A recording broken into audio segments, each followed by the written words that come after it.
froze, my shit ice cold, Trae Young.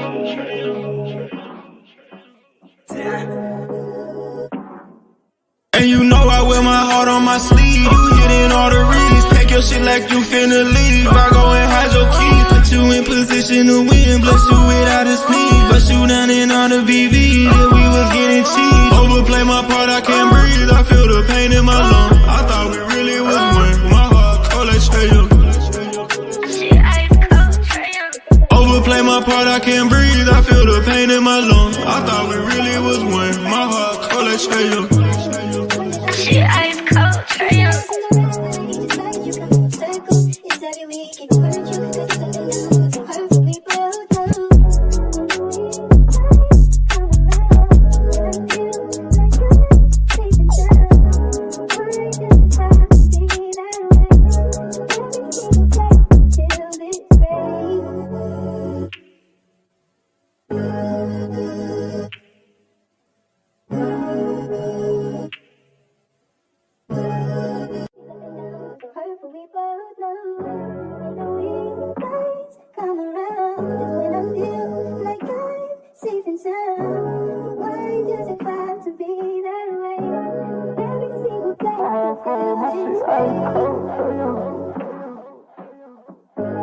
My heart froze, my shit ice cold, Trae Young.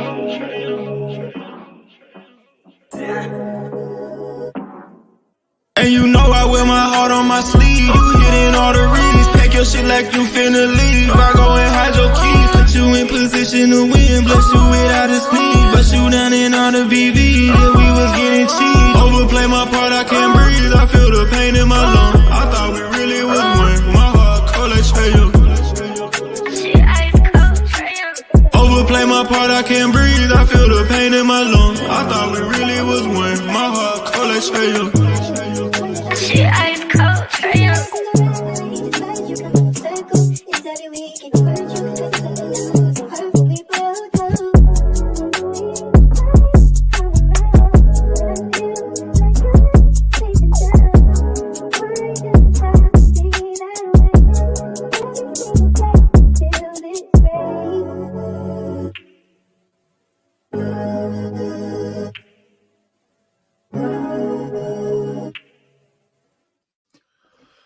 What it do, what it do, what it do. True to Atlanta Hawks Nation, it's your guy, it's your dog, it's your humble servant, Demond in the building for We Talk Hawks TV. We back up in here, baby. We ready to chop it up for a little bit. You know what I'm saying? Y'all know my motto. I'm not going to take up too much of your time, okay? Not gonna take up too much of y'all time. I'm gonna get right down to the nitty gritty. Yes, you feel me? Oh, let me tap in. We got the home Mike tapped in with us. What's good, Mike? I'm here already, man. What's up? What's up, man? My fault. I'm looking at the screen. YouTube. You Gucci. What? Let me see you here. Said to go ahead and hit the link, so I did. That's all it was. Salute. Let me tap in with me. Let me know if you tapped in with me, man. Salute to my guy Sports and Society in the building, man. Salute to the homeboy Frank in the building, man. Salute to the homeboy Mike in the building, man. Salute to my guy Vales. Hey, I've known this guy. Me and this guy was in the Army together. This is my guy right here. Big Penn State fan right here. Penn State. That's bro, saw you get saw you get blown up or no? We was in the same unit, but we wasn't in the same area at the time. For sure. Yeah, that's my guy Vale. What's good, Vales? What's popping with you, my guy? Tap in with me, man. I know he's a good guy though. He one of the realest dudes that you know. I already know that just because his name.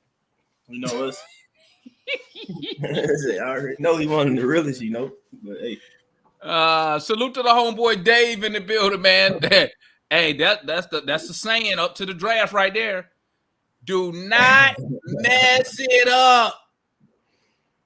Do not mess it up, please. Basketball gods.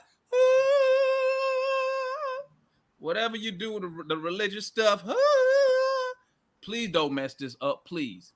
Shout out to home. We got the homeboy Lou in the building. tapping in from Colorado. What's up, I y'all? know. I still got to represent Atlanta, though. We got Trouble Man in the building. Salute to my guy. Salute to my guy. Jamal in the building. Salute. Lou hate when I call him Vlad, but Jamal in the building. We trying to get Jamal on the show. I don't know why he don't come up here, man. I know. I thought we had the whole posse That's together. the OG right there. I thought you were about to bring Jamal on the screen, but he in the chat. I know, me too.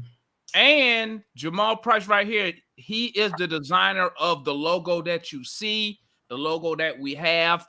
That is my guy. Designed our logo. Real quick, while he in the chat, I'm gonna put Jamal on blast. Me and Jamal is collabing on a uniform. Hopefully that we can get the Hawks to pick up next season or something. So I just wanted to put them on the on. Hey, that's what's up. Matter of fact, we Matt, got to tap in. We got. Don't let me if we need to do anything or you need anything from me, man.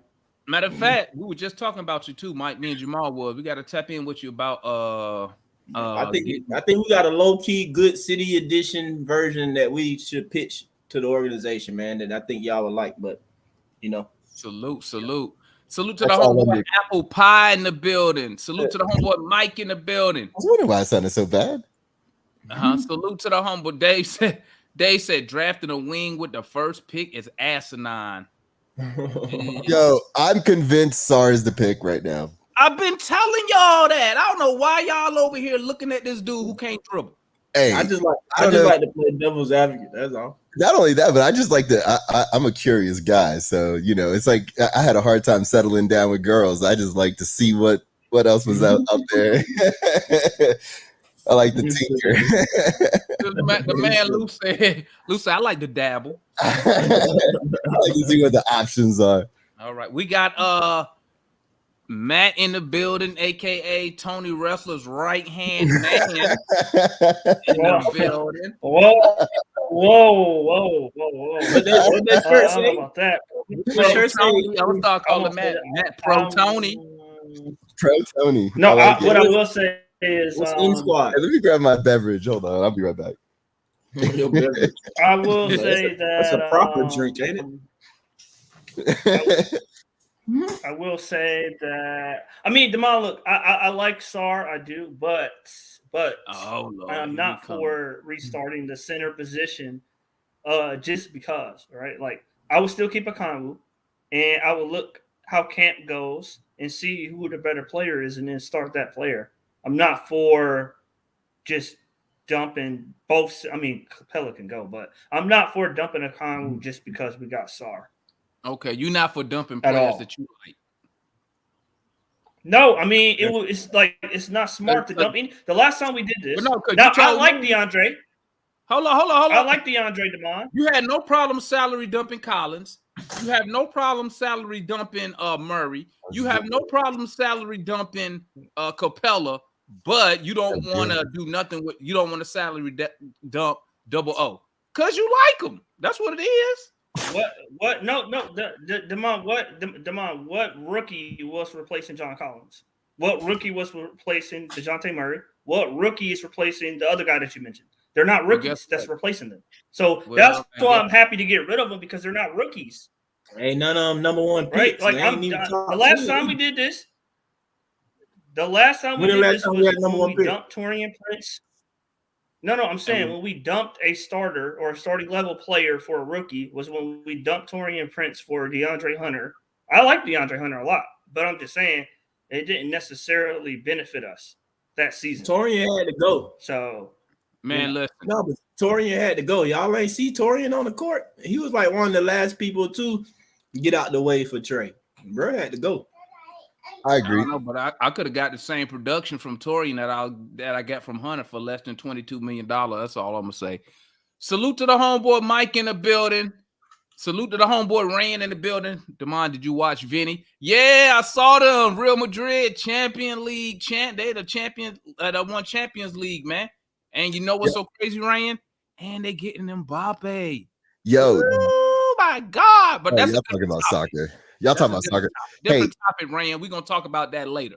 Hey, that EuroLeague basketball playoffs, though, I watched the highlights of it. That shit was hot. Almost every game went to game 5. Like every game was close.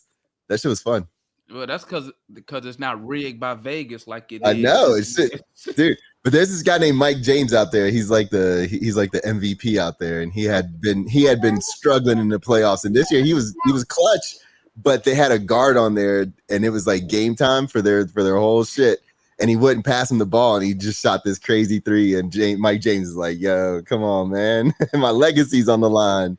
Salute. Who else we got in the building? Gifford in the building. Salute to Gifford in the building. So let's go and get the rap. I got a question for y'all, man. I got a question for y'all, real quick. Question. I know. Well, I already know Matt's answer. So this really for Lou and Mike. You got. Hey, look like the Bulls trying to salary dump goddamn Zach LaVine. Are you interested? Yay or nay? I'm interested if the price is right. Let me find that tweet. Almost any price is right.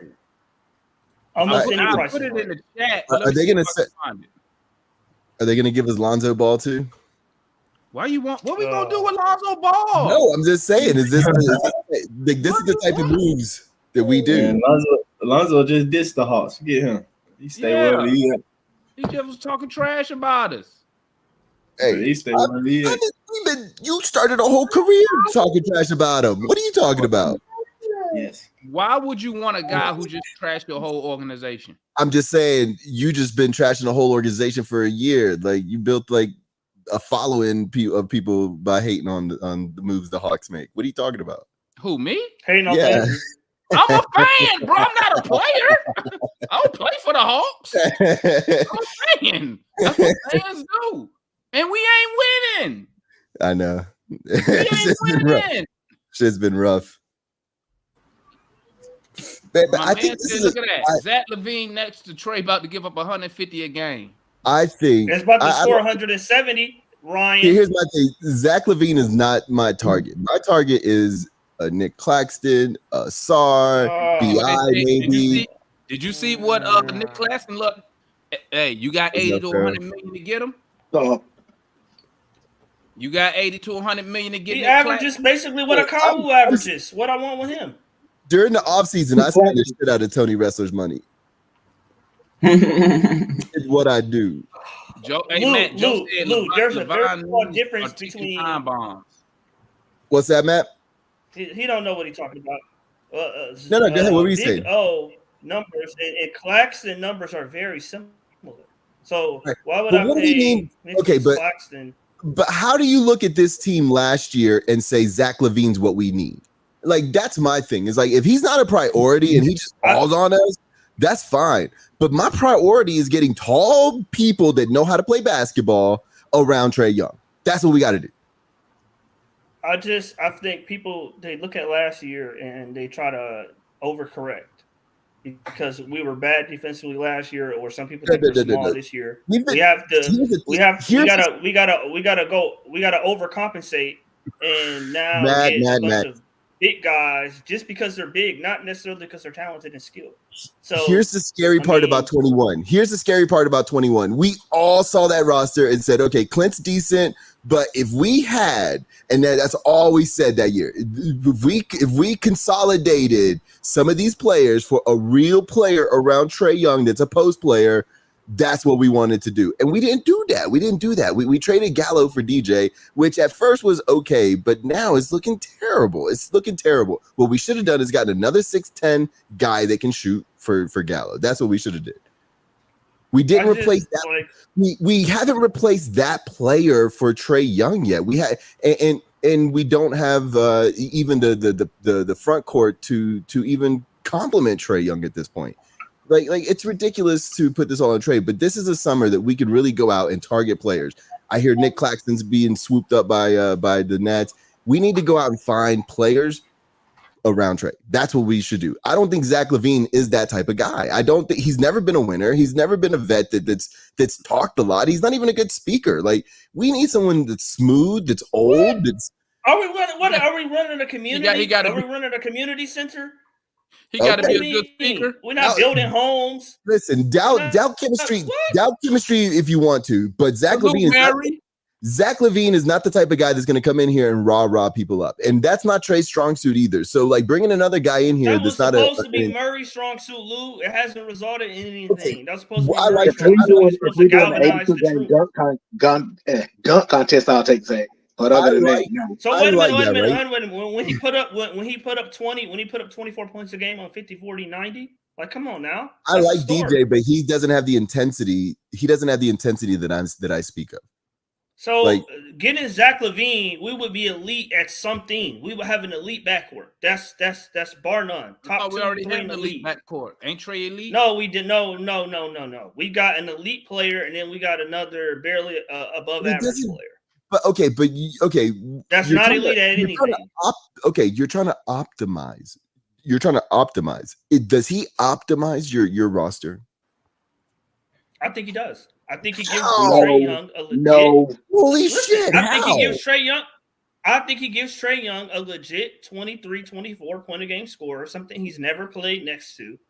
How many shots is then both of them gonna give up 70 or 80? But listen. I got an elite listening, but this still made no sense. I got an elite slasher, a guy who gets to the rim, right, at an elite level, both slashing and cutting back door or cutting to the rim, elite, and he's an excellent to elite shooter, 3-point shooter in particular, and he's going to take the volume that Quinn wants. So for me, it's seamless offensively, and then defensively, I'm not so concerned about it because I've seen Dallas. I'm watching Dallas with Kyrie. You know this is not 2K, right? You know this is not 2K, right? No, I'm watching Dallas do it with two awful defenders in their backcourt. Do you want me to explain the difference? Kyrie's not awful. Kyrie's not awful. He's there you go. Let me explain the difference. Kyrie is very active, whether he's great defensive or not, he's very active. And the difference between horrible Trae defense and horrible Luka defense is, okay, if Trae's a traffic cone, Luka is a 10-foot traffic cone. It still take you longer to get around it. You see what I'm saying? It's gonna take a little more to get around a big ass traffic cone. And it take Kyle Anderson a long time to get around. He still had to do more. Put it this way: he has to do more to get around big ass Luka than small Trae. You see what I'm saying? Physics. It's not the guy that I want. Like I said, if I have a really good, both of them are bad. I'm not saying Luka's good defense. Even if they get around Trae, where are they going? Matt, can I ask you this? I'm saying, if I have a really good wing defender. Well, Matt, let me ask you this. Let me put it this way. Are there other players that you would want before Zach LaVine to pair Trae Young with? In the whole league, or that's available? That's available right now, this year, this offseason. Nobody.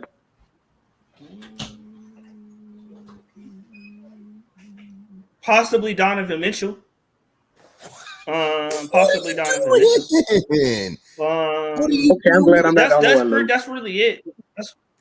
You literally just saw Chicago do this. You literally just saw Chicago do this. They're at the end stage of what you're trying to do, and they're imploding their team. Like why are you bringing this? Wait, Lou. What's the best point guard on Chicago? Who's the best point guard on Chicago? Lonzo Ball. Okay, is he anything close to Trae Young? When he was playing, he was pretty good. He ain't close to Trae Young. Anything close to Trae Young? No. But the thing is, like, you could plug him in for a certain amount of rebounds, a certain amount of assists, and a certain amount of. And the thing is, like, he was a connected. You're telling me he was serviceable? You telling me he was serviceable? Yeah, but he wasn't. Not only serviceable, but he convinced Chicago to give him a lot of money. Like, he was more than serviceable. Chicago's a good franchise. That was stupid on their part. If he wouldn't have gotten injured, Chicago would still be one of the best teams. Because remember, before he was injured, they were one of the better teams in the East. Yeah, but he got injured. Why you bring that up? Zach LaVine also played excellent during that 50 games. So agreed. But what I'm saying is, like, games. So I've seen Zach with a good point guard. I'm saying if Zach LaVine falls to us and that's all we can get, I'm not going to be terribly upset. But it right now, before anything else has happened, is Zach LaVine really your top choice? No, that's not. Like I his said, top choice. Donovan Mitchell's probably. Donovan Mitchell's even worse than Zach LaVine. Donovan Mitchell is up there, but me personally, it's Zach, Cat, and Mitchell. One of those three. Oh Lord. One of those three. Not They're my top. You know, if I can't That's get the only them, one that's then even I interesting. Cat too soft for me, man. Y'all say he's soft, I mean, but come on, guys. We win an NBA basketball. Everybody's soft. But I seen a guy. But I okay, seen a he's guy soft in for DJ NBA that's players. supposed to be tough. That means something. I seen a guy in DJ. I seen a guy in DJ that's supposed to be tough. What has that yielded us? Like what? He's supposed to be tough. He can't even get to the free throw line. That's my expression too. Like I've seen DJ. DJ is supposed to be a tough guy. He can't even get to the free throw line. That's the thing. Okay, I like DJ's personality, but he's not that. He's bro, not don't need entertain that, bro. Don't need entertain Matt. Matt know what he's saying, bro. He's talking bullshit, I'm saying you said soft versus a tough guy versus a soft guy. I'm saying the tough guy or the perceived tough guy hasn't yielded us anything. So no, again, everything you talking about, I'm going bro. for skill. Can I say something real quick? What's up, fellas? Please. Can I say something, man? Hey, man, why everybody trying to run this thing back, man? With all these other dudes, man. Well, Ain't nobody. We're not getting We no championship no time soon. No time soon. Right? Who running the back? I don't want no. I'm telling you all this. Let's go get this guy, Donovan Mitchell, this and that. Man, let these young guys play. We ain't winning them right now. We're not even close to a championship roster. Right? I am more interested in someone who's coming into that second or third contract. I'm not interested in a Donovan McNitchell or Zach LaVine. I'm interested in making a smarter move. We're not winning nothing. Why are we paying all this money? I can't. I'm looking for a Paul Millsap this offseason. I can't say that you that far off like that. Looking at I already have guys on my own. Lou, I already have guys on my own roster who I can see develop. I'm not paying. I gotta pay. Millsap kind of took off what you got. Put up a I got a little scared. I got a little scared. Somebody said that if they think that Mo Gay develops, that they might not draft Sarr. Oof. What? No. But you can put both of them together. Why not? Mo Gay would be the only reason why they don't draft Sarr. Is what I heard. That sounds I'm a big Mo G fan, but that sounds you better draft Sarr, dog. Why not do both of them? I think one will stunt the other or something. I don't You know. Like Mo G at power forward and then Sarr at center. Man, I'll just throw him on the court. They'll figure it out. We do need a that's what I'm saying. That's what I'm If saying. we draft Sarr, we need if we draft Sarr, we need a gargantuan human to play center. No, I like Sarr the fourth. What? Who's the center for the Celtics? Or switch it, Mo Gay. Let Mo Gay play the center. Who else do they have? They have Court. They have I don't have a problem with those. Horford. But they also have that 7'2" white dude. Who plays the 5 for the Celtics? They also have that white dude that comes off the bench. He's a different thing. Oh yeah, I know. I can't think his name right now. But Cornick or whatever his name is. He barely plays. No, he's a big piece too. Okay, he barely plays. You're right. If you want to talk a backup, okay. Look at your teams playing right now. Does Pritchard not play a lot either? All the bigs are versatile. Hey, Foot, your ambient sound is kind of drowning everybody else out. Go ahead, Damon. Oh, okay. Now listen, man. Mo G, I'm a big Mo G fan. Everybody know that, man. He's still developing. The injury set his ass back big time last year. Mm-hmm. I wouldn't be surprised if he starts the season in the G League, right? Sarr, you draft him 1 overall, and then he plays day 1. He's the guy you throw in, and what's it? You throw him in the fire. You know why?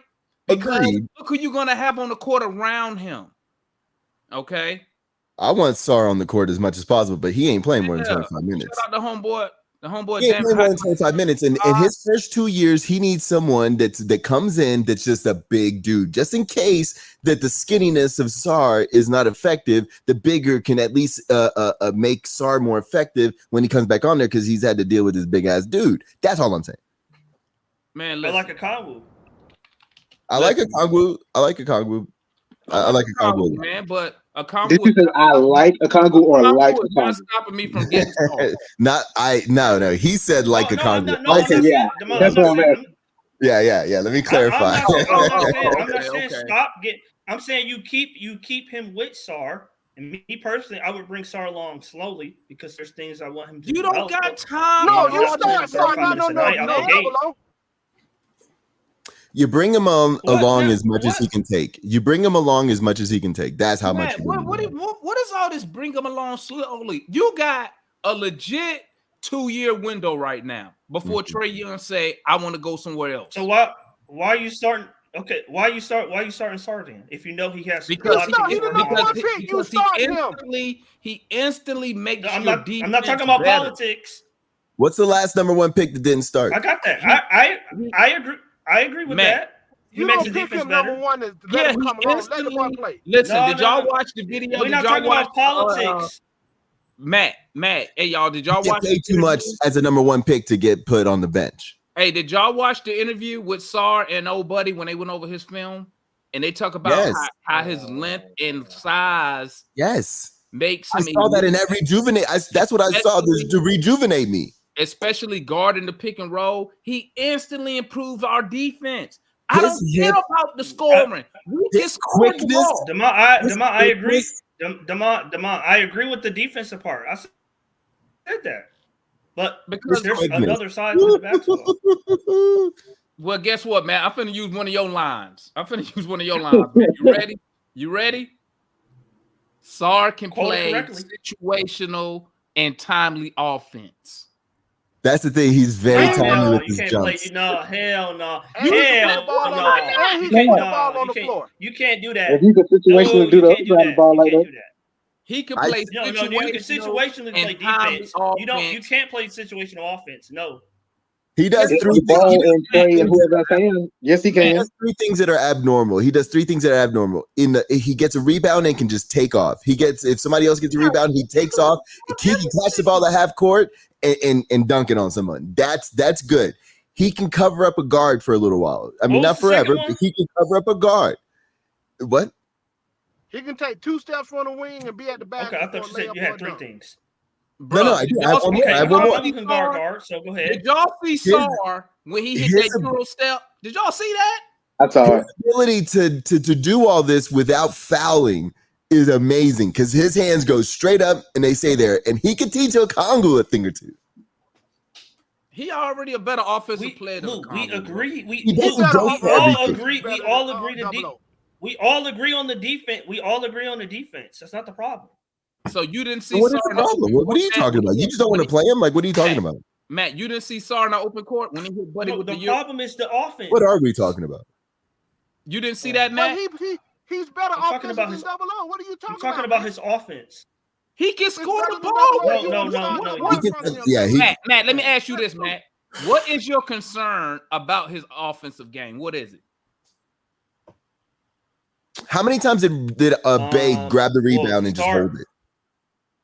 It ain't polished like that. In my opinion, I see it there, but the reason all his offense get off is because of his size. Even the drives and everything like that, bro. Like it's straight his size. But in the league, that ain't gonna be it. But I mean, he ain't gonna get that opportunity because he ain't gonna need to anyway. Either way, here. So I mean, it's not gonna be it. Mike. But hold on, it's not gonna be it. I have concerns. I have concerns with his handle. I have concerns with his shot. I have concerns with his finishing ability around the rim, how he doesn't go through guys. Ain't no way you right. That could be because he's had weight. But you okay with double O though? Man, I have.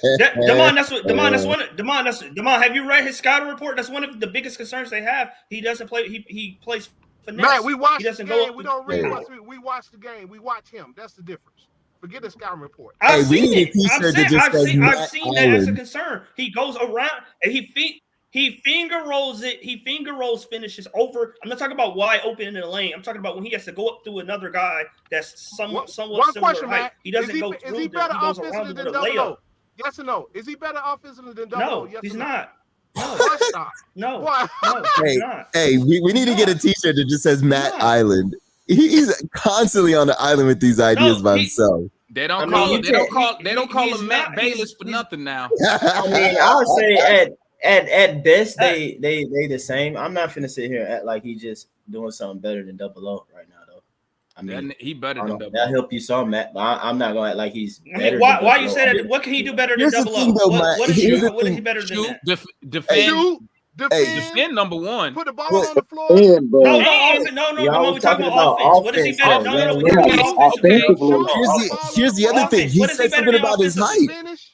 He said something about his height being an advantage in the leagues that he's playing, but he's not going to be facing people that are gargantuan in the NBA. Not every player is going to be that, and so he's going to be able to, because of his height, take advantage of that. And They may not be in height, but they are. Hold on, I'm gonna see. But Lou, they may not be as far as height, but stature-wise, they're What's good, D? Yo, what's going on, y'all? What league the perfect league play in? NBL, the NBL in Australia. NBL. Look, I mean, so he's a flawless I think it's prospect. the That's what you're NBL. telling me, Demond? He flawless. NBL. Listen, Matt, I'm gonna tell you like this. He Demond, can come in right Demond, you now telling me for he the- flawless? This is what I say about nobody's Sarr. flawless. Pick. He is elite defensively. We all agree. Offensively, he already I got has that. We understand that. right, Matt. Right. Offensively, he already has the tools. He already has the touch when Matt. it comes to shooting the ball. He can handle the ball. Now, Matt, listen to me. he's Listen to quick me for a now. 7-footer. Listen.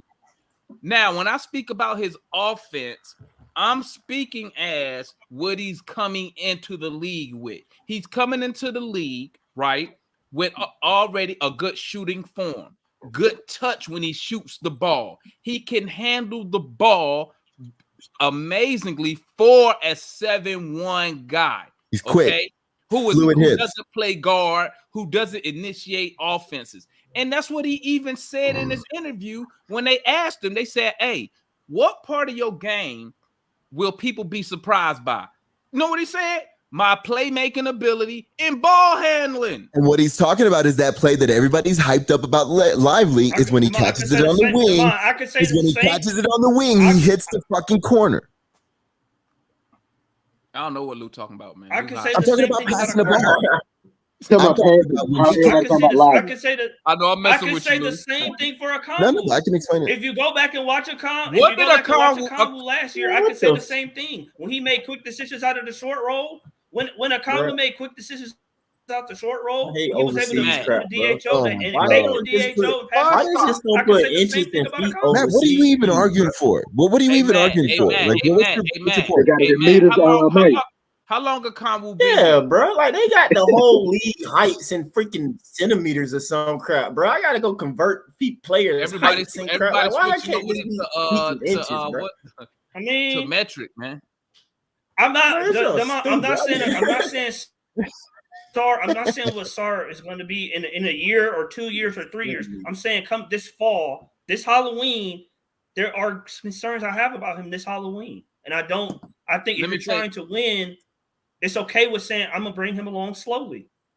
He hasn't had any injuries. I like that. Listen, man. Nothing wrong with that. Listen, Matt. Don't even trip. Is that that's so wrong?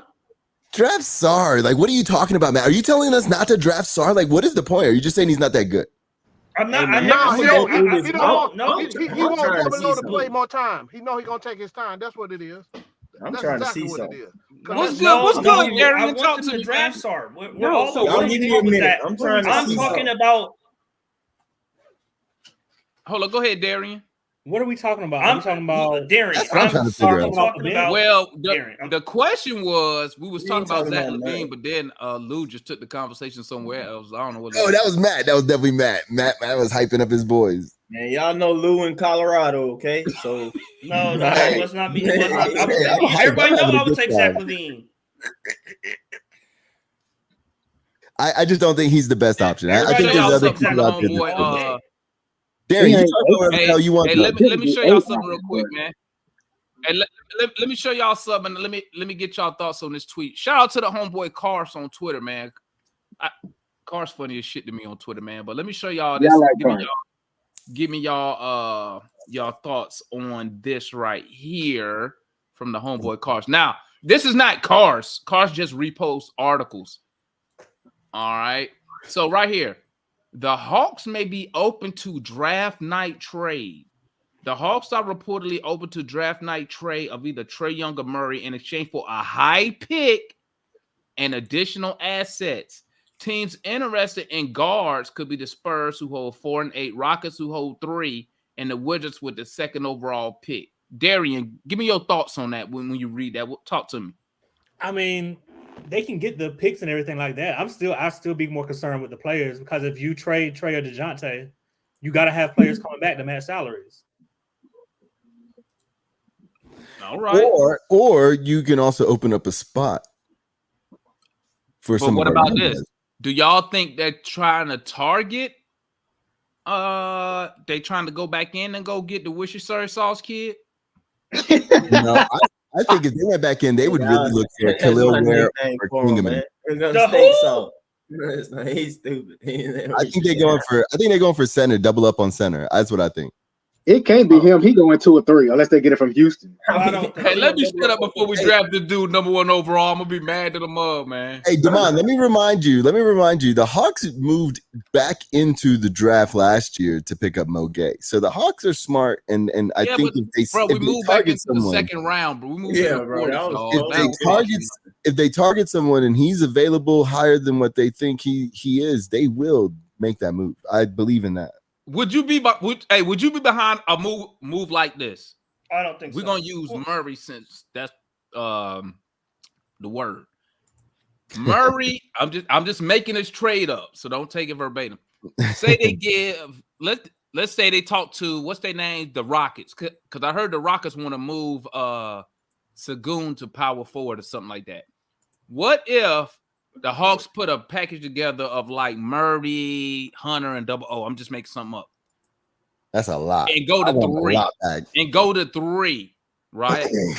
Who would you target at 3, assuming Sarr's gone and Worcestershire sauce gone?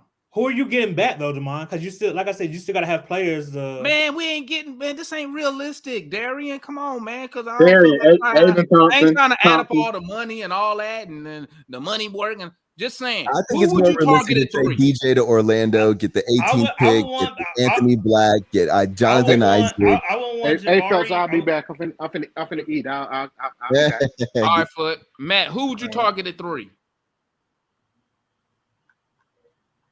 All right. In the draft, Cody Williams. That high? Okay. What? Come on, man. You fall in love, man. That's what it is. You fall in love. At 3? Okay.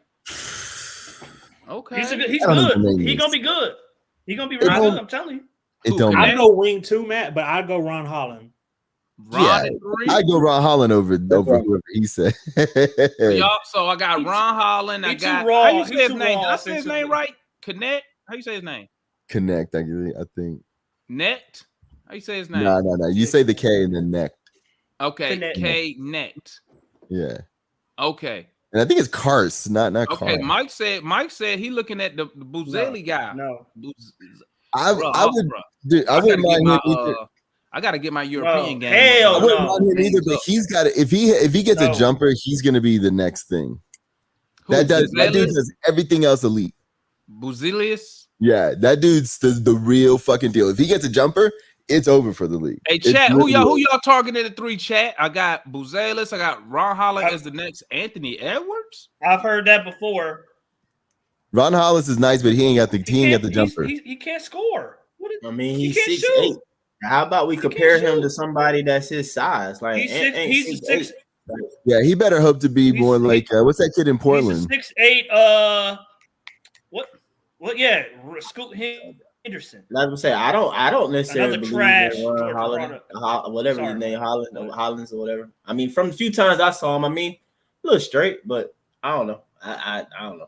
I like his attitude. I like his intensity. I think he's gonna be the type of pro that takes this shit seriously, and he's gonna be serious. I'm the same way. Dude. Like, I love his attitude, and the kid just doesn't stop playing. He doesn't care who's in front of him. He takes it personally, which is nice. When you're playing basketball, you got to take this shit personally at some level. The homeboy Champagne said he's looking at Reed Shepard, but Reed a You guard. also gotta have skill. I like Dillingham more than Shepard. I am not sold on any of those Kentucky guards. Cody Williams is raw too. Yo, those 6'1" guards in Kentucky. No, I'm not sold at all. what games have you been watching? Cody Williams ain't a finished from Cody. Cody Williams isn't a finished product. Cody Williams ain't no finished product, man. Nah, he's not that. He's not that. I thought he was at the beginning of the year. That's about it. Okay, Finisher said he would. I would rather go with Holmes. Hey, who's that Deron Holmes kid in Kentucky? What was that? Let me look this kid up, man. Deron Holmes is the truth. Let me look him up. Yeah, do y'all know who Deron Holmes is? That's why I would rather go with like a 20. Darian, what does he need to work on, Darian? Like you said, I think he needs to add strength. I think he needs to work on his offensive game too, though, Matt. I mean, he's not a knockdown shooter. They all need to be shooters. Oh, this is Connect. Cody Williams ain't a knockdown shooter, man. Tennessee. He traveled everywhere. Oh, hey, listen, another guy that's just another guy that's gonna be good in the league. Let me tell you, predicted to go third.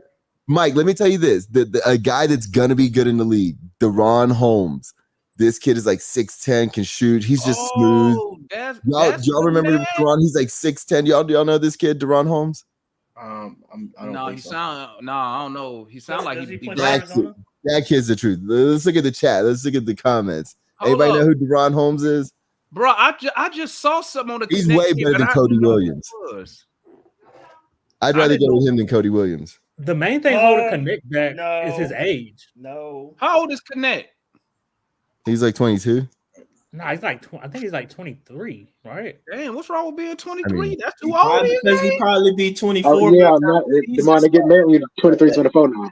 I mean, that's not saying that he won't be a bad player, but the NBA and stuff, man, they draft amongst like potential and ceiling and stuff. So if it's a guy who they see who got the same ceiling and potential as that, they're gonna take the younger guy. This kid can play. Oh, he 22, about to be 23. So what he did? He did 3 years in college. He did. He went JUCO and then he went to. Oh, so he got it out the mud, huh? Yeah. He went to like Wichita State or something Matt like don't that. like those type of guys. He don't like guys. I don't need no more of them. I don't the thing need. Is, like, he came in and was expected to have to learn how to play. Getting out the mud. I don't need no more of them. He had already been a way polished product as an offensive player, but they always were like, he's got to play better defense, and so they brought him into the SEC so that he could polish up on that, and he exploded. Like, and so the kid's legit as a bench player. I think he's going to be a good. You can draft him and put him on your roster. He looks stiff to me. This dude look kind of tough. Hold on. Oh, I'm tripping. Hold on. Y'all said Dalton Connect? No, his name is what is Connect first name? It is Dalton Connect. Yeah. So so that's not the big that I was thinking about. That's the shooting guard. Yeah, that's the guy that was like he could carry a team. Hey, Finisher, how tall is Connect? 6'6". Somebody compared him to Tyler Hero, and I don't think that's that bad. I have no interest. You know, I got Kobe Buffkin, right? Or no? Yeah, I don't have any interest in that. Hey, chat, is Connect better than Kobe Buffkin? I have Kobe Buffkin. Hold up, hey, chat, I'm gonna put a poll up. We're gonna see. We need bigs. Hell no. We need bigs. Y'all stop looking at this. Offensively, Connect is better than Kobe. Defensively, is nowhere near close. I thought that was the big. I was thinking that big from what? Oregon or Baylor or something. That's who I had in my mind. Messi. He the guard from Tennessee. Mike. Messi is nice. No, I got that now. Oh, and the guard is Jacoby Walters. I got you. Damn, yeah, not him. Kobe better than Connect. We got to stop looking at small guys. We got to look for tall. Ain't small, Lou. Tall. No, we need tall guys. You got tall guys. You're gonna have Sarr. You got Mo Gay. You got I don't know. Mo Gay ain't playing yet. Are they gonna bring Vic back? That's more. Yeah, I like Vic. Vic's small for his position. I like Vic. I love Vic. No. I don't want him to start. It's a legit finisher. Finisher is Connect better than Kobe Buffkin. We can do better than Vic. That'd be an interesting poll. No, yeah, I'm about to say what I'm saying is Connect already 23, but I mean the main thing is if you want somebody to probably come in and probably score right away or something like that, contribute shooting and score right away, Connect probably help with that. But I mean, won't he be another bogey? Kobe gonna explode this year. If we don't get Zach LaVine, I want Kobe to start. But Kobe brings something different in the table. Don't nobody, well, at least I don't see anything big enough. Dalton's like defense or something. Everything is offensive related. We need tall people. Yeah, he's a 3-level scorer. X, Y, and Z. I mean, and his shooting percentage, the amount that he averaged. But Kobe gives you the potential of some scoring. Not saying he'll be an elite scorer, but the main thing is the defense there. So, I don't know. I mean, I see Dalton as ahead of Cody though. But ain't nobody named the local kid, and the local kid is the one that's above all of them. I don't know why I know nobody named him. Mike. Stephon Council. I know you're talking about Castle. I like Stephon. Won a championship. Dude's a true freshman too. Like I like Stephon. All right. Stephon is Ron Holland also lacking a jumper. If he gets a jumper, the league's in trouble. But the thing is, though, you don't know because when all the numbers came out from Combine, Castle was at the top of them lists for shooting. When the knock was that he can't shoot. Well, what I'm saying though, when you get into workouts, when you get into he struggled in the tournament. He only played. Again, listen though, he just went from high school to college, now to the pro. Where is the time for development and to change? In high school, he probably, I'm sure, didn't have to pull up as much. In college, okay, you probably got to do it more, but you show that it's low. But then when they look at you and get you in the gym and they putting you on workouts with other players that they looking at and you beating them in the drill shooting, they already looking and being like, okay, the potential is there. I'm just saying why the boys are obviously listed because I already told you the NBA gonna go with what's young. If they see the potential is there and your ceiling is the same as the older kid, they gonna go with the younger guy. And Stephon, like what, 19 or something like that? But Jalen Suggs. Out of the lottery. Darian he want to be a point guard. Darian about to say the same thing I'm about to say. Okay. Go ahead. I ain't never heard of that. I'm just asking why anybody mention his name though. But well, I don't mention him. I don't want him for our team. Yeah, he said he's not going to not try out, but what's the? My mind going blank. Workout. Huh? Workout. Yeah, work. He not working out for nobody who already got a starting point guard. Who's Castle said that? Yeah. Hot now. That's new for me. Now, I don't be keeping up with crap now, but how does he think he's a point guard? Detroit should draft. I don't know, man. I'm just telling you what the man said. Detroit would be a much better team. Detroit would be a much better team if they drafted him and had Cade Cunningham. Like him and Cade Cunningham would work well together. As far as short for me. Hey man, Antonio just messed up Ron Holland's whole career in my mind, and he didn't even play yet. Who did? He said he like Vince Carter. Neither could shoot jumpers coming in the draft, but I don't know. Vince Carter still had something else that was like amazingly super great. And then also too, Vince jumper, at least in the league and in Toronto, was very underrated. But yeah, Vince an all-time jumper and finisher and all the above. So. I got a hypothetical, guys, real quick. Is Sarr that guy, or would y'all trade him for the 4 and 8? He's that guy. I would trade the number 1 pick. Period. I'm willing to trade a player on this team for the 4 and 8, but I'm not trading it. I'm with Michael now. I'll trade a player. Now, I will trade the number 1 pick if I'm getting a legitimate, like super, like a Giannis type guy. Yeah. We could talk, but I'm not trading number 1 pick to trade back in a weak ass draft that the media say. If the media say the shit weak, why you want more picks? Yeah, I mean, as if you believe what the media say. I don't really care what they say. So no, we are the media, but also Sarr. We got to draft Sarr. It all starts with that. I've been telling y'all that, man. If I got back into the top 10, I didn't get to answer that question. Let me answer because I remind y'all what my plan was. That I'd move back into the top 10. Say you take Sarr with the number 1 pick, I'll go get Clinton. That's just me. Still. Dude, that's what I'm saying. Like Clinton, I would be good with. Khalil Ware, I'd be good with. Khalil Ware would be a reach in the top 10, looking at all the mocks and all that type stuff. Yeah, but then you wouldn't have to give up as much to get back into the draft. So that's true. Maybe if they can pull a Khalil like they did Mo last year, that would be great. Trade back in late. You probably had to get. You probably had to get Khalil in the late teens.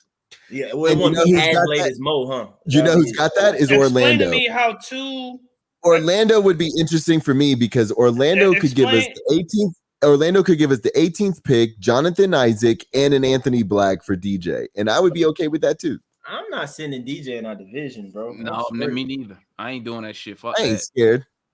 Well, Lou, you ought to be. I'm not going to bat with my folks. I'm not sending him to a team already better than we are. Hell no. He got Paulo. They can beat us 4 times out the year. Especially in the division.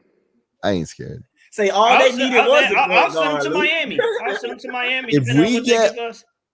If we get all that and we end up with Khalil Ware with the 18th pick, I'm cool with sending DJ to Orlando. Man, hell no, man. No, Lou. You tripping, bro. Dude, if I get Khalil Ware, Jonathan Isaac, and Anthony Black for DJ, I'm okay with it.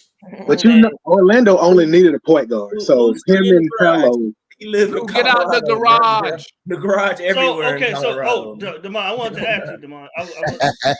What's up, Mike? I hear you, Mike. What's up, Matt? You say what? I read I think I posted in the chat, but they said that New Orleans garage gang this summer around the draft for DJ, right? And that they was going to see if Atlanta would take Brandon Ingram. Hold on. Say that again. Something I didn't hear you. I didn't hear you. That's like Magneto. They said that New Orleans was going to call Atlanta back for DJ to see if they could get DJ and something for Brandon Ingram and something. You gonna say the whole? Are you gonna say the whole article? You just gonna say half? Interested in that? Wait a minute. What's the Demond just told on you? What's the whole article? I read. I just read the headline. What else? I only read the headline. That's what I'm saying. They acting like we in the driver's seat with this. Man, listen, y'all. Listen. That's why it's important. You read this stuff because Matt just half-assed that. The article says everything. New Orleans is looking at Trae or Murray, not just Murray. I read the same thing. I mean, Trae's not available. But you got to read the whole. You got to say what it says. Say the whole article, Matt. They don't have the access to get Trae, so that's why I'm not. So Murray, you say so they were looking for Murray for BI. Murray and something for what's the answer? What else? We just getting Brandon Ingram? You don't know, huh? I would say maybe AJ and the Kings pick for Brandon Ingram. I'm not giving up a pick for Brandon Ingram. And it have to be other stuff, but. And you ready to pay him? That's my problem. I'll take Ingram. I don't know if I'm gonna give him. If I could get Zach LaVine, no. I mean, I'm gonna say this. I ain't even gonna lie. I'm not gonna front. If I could get Zach LaVine for the dirt, for the low, that's what I'm talking about. I'm gonna be at the table listening. If I could get him for pennies on the dollar, exactly, right? And that's what I hear. Like I'll pay his salary, but I don't want to give up a lot of our core. But I mean, to me, Zach LaVine and Brandon Ingram. I feel like it's gonna have to come down to that, Demond. It's gonna have to come down to LaVine or Ingram, something like this. It's gonna have to come down to one of the two. Well, what about this, Matt? What if I could finesse and get we don't finesse people, bro. And it's not good enough to just be in the conversation this year. This offseason, it's not good enough to just be in this Pascal. We're not giving out. No, that's why Lou. That's why I said LaVine. That's why I said Ingram or LaVine, because those are most doable. Those we don't have to give up a lot to get either one. No, but I'm saying if I could get Zach for the dirt, those are the two more realistic. And I'm not trading. Meaning, I'm not giving them DeJounte Murray. Okay, I'm not gonna give him Murray for Zach LaVine. I mean, they don't even need a point guard anyway. But I'm not giving them Murray for Zach LaVine because nobody else even wants Zach LaVine. That's why they dropping the price so low, right? If I could get him for the dirt, giving up, say like Hunter, that's and giving up DJ don't become that hard. Throw in AJ or something like that, then I will entertain that. Then you could take Murray. Well, I've always said Capella. And maybe move Murray. If you decide still move Murray, you're done with the backcourt. And then move Murray for maybe to strengthen the bench or reload on just more assets. Would the Hawks go after Zach LaVine and BI if it's a salary dump on Chicago's part? No, because the owner not gonna pay that money. I heard he is this year. No, because one BI's That's a lot of money. BI's expiring. So you're gonna have to the day you trade for him, he should be signing an extension. Okay, the day you trade for him. I wonder what that extension looks like, though. Lou, that's a lot. Yeah, I don't know if they're gonna a lot of money. 25-ish. But is that money that bad in today's NBA? You can play with. And you got to remember, Boston's paying Jaylen Brown $300 million. Darian, you can play with G Leaguers at that point. Darian. You can play with G Leaguers at that point. Your owner is Darian. That's true. You forgot who the owner is. I heard he's spending money this year. But he said the same thing last year. I was talking about the Hawks. He gonna spend money this summer. He gonna spend money this summer. We going into the tax.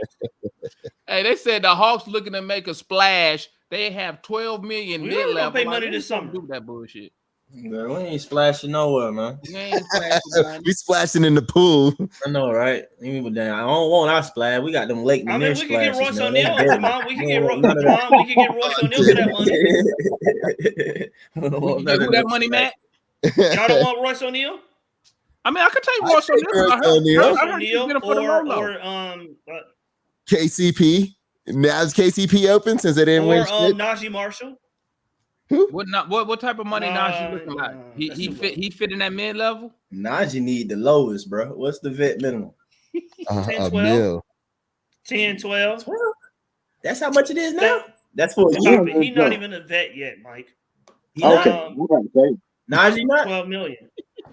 Guys, if we get rookie extension. It sounds like he's been in the league. This is rookie if we get a in the league at least. Hold on, Lou. I'm tripping, bro. Ain't been in the league for at least 2 seasons. No, rookie.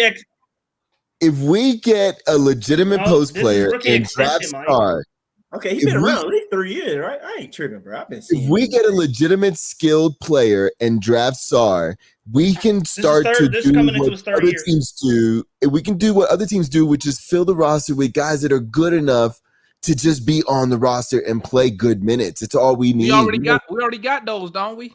What you say now, Lou? That's what I'm saying. If we shed 2 post players. No, he said 1. Skilled. Lou, we can stay as is, y'all. And I'll be real with y'all. Add Sarr to the bunch, stay healthy, man. We could be 5th seed. Agree with that, but I'm saying like we can consolidate a few. If everybody wants DJ, DJ's not the perfect fit.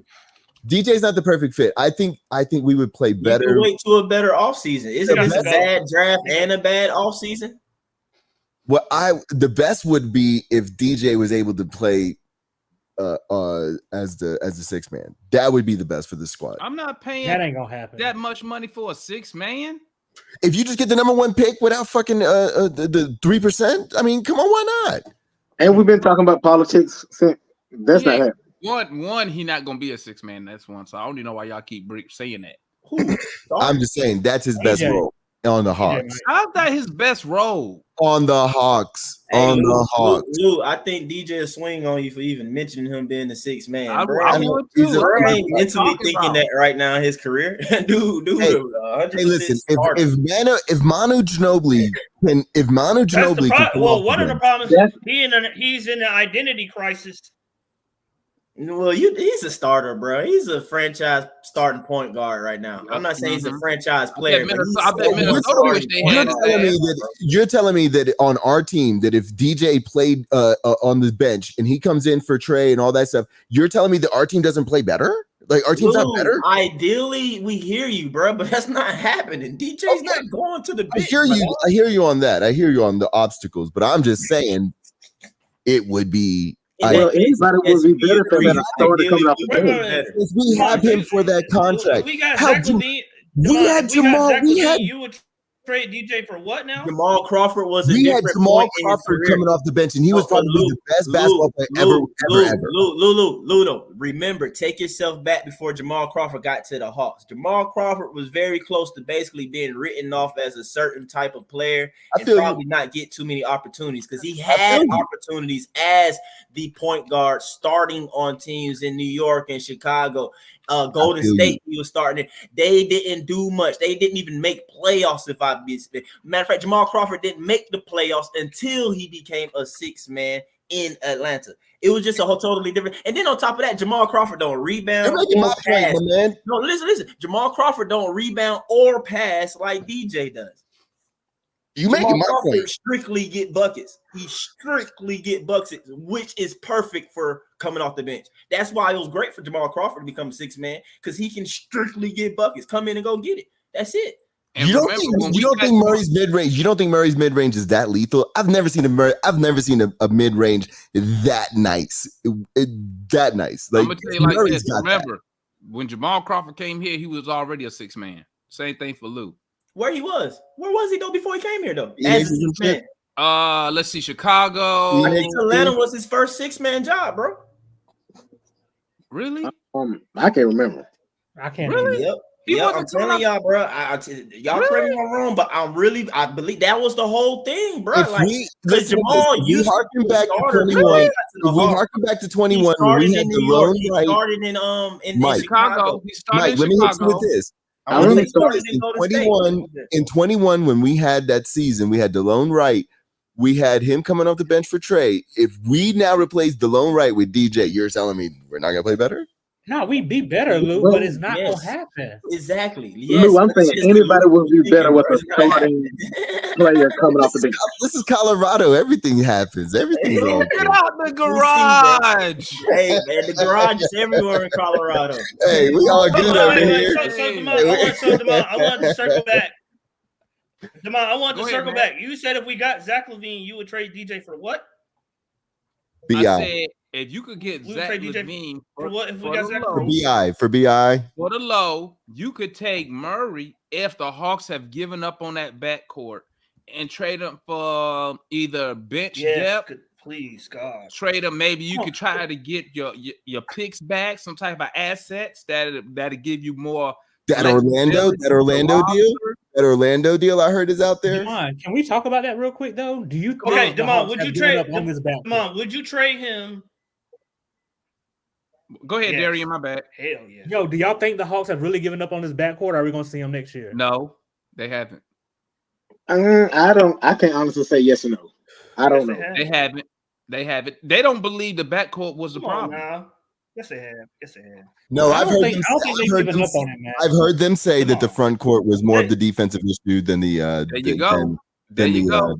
Hey, chat. Hey, finisher. Okay, was that you? Yes, defensively, that don't fix the offense. The front court, not the back court. Go ahead, man. My bad. I'm talking to the chat. I know finisher in there. I think that was finisher who kept saying that. I do like the idea if we can get Levine on a dump. Even I agree with that. If we can get Levine on a dump, then we can trade DJ for all sorts of shit. I agree with that in part, but no. Hold on. Now, how about this? If we got Levine for, like I said, Capella and Bogey or whatever. Capella and the money got to match, so it got to be like somebody like that. Capella and I guess Hunter maybe, but I don't see why they would want Hunter. What exactly is a dump though? Anyway, something like that. It's a salary dump, so we have what we did with John Collins, Pharaoh. Yeah. Like we have to give up one guy, like AJ. When you get back a trade exception, that's a salary. I mean, I know what it is. I'm talking about for Zach in particular. Yeah, we give him like a young guy like AJ Griffith plus something plus. Why Matt saying the money got to match? What's that? Why Matt saying the money got to match for Zach? Capella, because Capella's on the expiring. That's the rule. Yes, I said. So that's what 20. Money still has the match. That's Bay would probably be involved so that his number can be. So Rudy Gay match John Collins money. You only need another 13 million. Hold on, let me. So Rudy Gay match JC money. Say that again. Did Rudy Gay match JC money? No. They had an no. Oh, the exception. Okay, that's what was throwing me off. They had cap space. That's why we got that's what's throwing me off. We now have an exception that we can use for the Levine dump. We're Do you not see what I'm using saying? They're not using that shit, man. Not gonna Nobody use ever. The money, it's not enough money. Off season. What No are y'all one ever doing? uses No one ever uses a $25 million trade Y'all exception. sound like wrestler right now, like all the time. Like, let's have fun with this. Let's fucking make a team. You know why? You know why teams never use a trade exception? No. Boston did, Damon. Boston did. With who? With who? When they got Gordon Hayward. When they got Gordon Hayward. Okay. That's one. $28 million exception. That's one. That's but one. Yeah, you're right. It's rarely used. You're right. Yeah, it's rarely the Hawks used. ain't using that shit, man. Yeah, it's rarely used. But I'm saying my thing is like I don't think we should just rely on Sarr. I don't think we can rely. This is my thing, Matt. Let me just say this real quick. I don't think we can rely on just Sarr changing this team. We must fundamentally change this team this year. Clint cannot be on the team this year. It cannot be the same three. Like out of the four, 2 or 3 of them got to be gone. Out of Bogey, Double O, Dre, and Clint, 2 of them got to be gone. Well, we know that. Your problem is how you gonna get rid of Clint Capella? Who gonna take that money for free? That's what I'm asking. Everybody keep offering up Clint. Who gonna take it? Dude, there's a lot of teams that want Clint. Chicago for Zach LaVine. There's a lot of teams that want Clint. I don't think right was one of them. I'm gonna make a statement right here. If they lose Drummond, they'll be interested. I'm gonna make a statement right here. It's some of y'all gonna think it's crazy. Devon, we all think you're crazy. We've been thinking that for like 10 years now. Shit. When the Hawks draft Alexander Sarr, if they run it back with the same backcourt, we're gonna win 50 games. I don't think so. I can't say 50, but it'll be way. I'll do bad. It'll be plus 10 from 36. I don't. So, then Quinn will get his plus 10. I believe if you add Sarr, we will win 50 games with Murray and Trae in the backcourt. Talk to me. Am I crazy? I think you're crazy, man. You got to fire Quinn, though. This is what I keep saying is that we got to do something else besides just Sarr. I'm crazy. I'm crazy, man. We can't just draft Sarr. I think we've been in the mid-40s. This is why we can't just draft Sarr, because we would be in the luxury tax with a team that's not predicted to do shit. At least doing something gives you the hope, gives the fans the hope, gives them the hope. You can't go into the luxury. They would go straight into the luxury with this team intact right now. They're going into the luxury. Hey. They're not going to do that with this team. They're not. I can't do that. Put that line up on the screen, Damon. Now, Damon, picking up on Houston. And what did you say, Mike? I said put that line up. What we got? We drafted Sarr and we traded from Aaron Haywood. Hey, Brett, say run it. Sarr, Vitt, Bronny, LeBron. We run it, bro. Hey, man. Matt, you like that team right there, Matt? That's your starting five. We trade. Hell. So we trade. We get Levine. That's the we trade DJ to Houston. That's the best lineup for Centennial Yards, dog. To open up Centennial Yards, that's the best lineup. Thanks, Carl. See, Levine ain't my shit, man. Levine, like if we can get him on a dump, I'd be interested. But and then we can trade DJ. But if we can't do that, Nick might go down there and throw a grenade down there. What is that? You know who's gonna love if we get Zach LaVine. You know who's gonna love Zach LaVine. You know who's gonna love Zach LaVine if we get him? Got they Kool-Aid. I'm here for my 25 dunks. Hell yeah, Kool-Aid gonna be turned. Kool-Aid don't love it.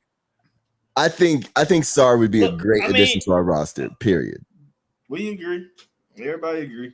I just think that we should also do other shit. What if I think we got to trade DJ for a better fit. What if who? I think we got to trade DJ for a player that can just shoot the ball really well. Jabari Smith, Tari Eason, and number 3. I've been saying this. By the way. Go ahead.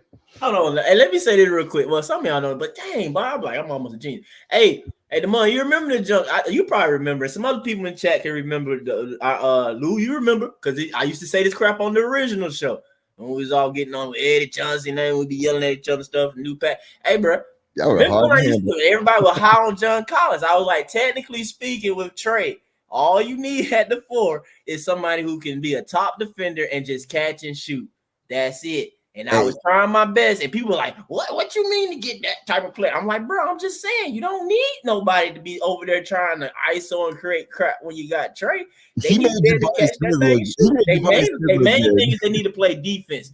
Just like you said, like when Matt keep harping on Dallas. You look at Dallas, man, the rest of them boys, they job outside of Luka and Kyrie, their job is to play defense. All they need to be able to do is knock down an open shot. That's not winning a championship. Catch a oop. That's it. And I was trying to say that a few years ago. I'm like, bro, the way we play, Trae basically does everything. You really don't need nothing but a bunch of niggas who gonna play defense, who is athletic and can knock down an open shot. That's it. Yeah, I want more than that. I want more than that, Mike. Matt, I'm on board with Jabari. I'm on board with Jabari Smith. Hey, if they're letting them go, 160 points a night. That's what he get. This season, I would trade DJ. I would trade DJ for Jabari Smith. They just got Jabari Smith. Why would they get rid of him? You said what? Jabari Smith. They just drafted him. Yeah, because Damon, they're looking for a point guard and a center. They're looking for a point guard. So what they gonna do with Van Fleet? What they gonna do with Van Fleet? Probably going to the 4. I was about to say yes. St. Louis He has probably 1 year left on his 1 year of real money. Hey, okay. Aside from the details, unless they're gonna bring Jabari off the Smith, unless they're gonna bring him off the bench. Hey, Matt. Aside from the details, Matt. Why would they trade him? The dude ain't been in Houston for 3 years. What? Let's show on this. Hey, listen. The details, y'all. Him and Tari Eason, they've been having kind of like a battle. You know what? I wish other teams they having a battle like this. Yo, from what I hear, fans weren't happy with Jabari Smith. They love when Tari Eason comes in or whatever. Because they said Jabari's become passive. Do they love DeAndre Hunter? Send them Dre. They would if he was coming off the bench. Send them Dre and bring they love DJ though. They love DJ. I mean, listen. I'll trade DJ for him. He look good. Times I watched him play. I'll take him. Bring them home. Hey, aside from the details of the offseason, do y'all think this is a make or break or a definitive offseason for the Atlanta Hawks? You got the number 1 pick. It absolutely is. Yes, Lou. I mean, I won't say make or break, but bump that jump. Yes, it's make or break, bro. To me, it's make or break. It's make or break, bro. Matt, if you have the number 1 pick, it's make or break. I mean, make or break. I don't think it's make or break. Hey, Darian, to be real with you, it was make or break. I agree with Matt. I don't think the reason I say it wasn't make or break before we got it. Ask the mom. Because what are you really expecting to get out of the number 10 and number 11 pick? Exactly. That's reasonable, but it's make or break because Trae said what he said before you got the draft. Hold on, Matt. Damn. The jump would make or break soon as Trae basically said, "But I want to win." Boom! Instantly make or break. Y'all niggas about to lose everything if you jack this offseason up, bro. It was make or break. The league helped us by giving us the number 1 pick to assist us in kind of making this offseason because it would have been even harder without it. You know what I'm saying? To make it, you know what I'm saying? It'll be easier to break it without this number 1 pick. But nah, bro, it just was make or break. Soon as Trae said what he said, man, and like, yeah, y'all boys got to go make it. It's a pivotal offseason. If you don't want to say make or break, use the word pivotal. Then Matt fell asleep. Yeah, Matt, wake up. He's jacking the word up stuff, but yeah. Anyway, it's an important offseason for sure. Hey, Fair, what do you think? Oh, Matt reading something. He reading, man. Okay. I agree with Matt. Matt only read the first 2 lines of anything he look up, and then he going to something else. So whatever he looking up, he only reading the first 2 lines, and then he make a whole thing to stand on, and then he move to the next thing. Matt falls in love, dog. He's a deep lover. Somebody on Twitter trying to tell me that Sarr is better than Okongwu. It's crazy. He is. No wonder he argued. Did you say that? No, that would get Matt distracted for sure. That'll get him stuck. Yeah. Gotta argue. Anyways, I'm telling you, man. Tell us what Landry's saying. When Matt like a player, he's gonna ride with him over Levine and Ingram. Hey. Man, listen, trade double O, man. See what you can get for him. New Orleans do like double O. So. Why not, man? No, he's not available, Damon. Why not? Why is he not available? He's a very good player on a very good contract. He's a very good player on a very good contract. Hey, Matt, what's I'll Landry? say this. Matt, what's Landry been eating? Double O might not move because of the fact that they, even though Matt doesn't and for the longest hasn't, I think now that I think they been saw him as, but he needed to develop into it as a 4. Like, I don't think they see him as a center. I do believe there's more value in these guys, in these 4 guys, Bogey, Dre, Double O. Y'all want to know who else is a very good player on a very good contract that used to play here but got traded? Herder. Herder back on the trade. He's back on the trade. He's back on the trade block. But he's a good player who got traded on a very good contract. So there's no excuse to not trade Double O. Yeah. Oh, true. I agree with you.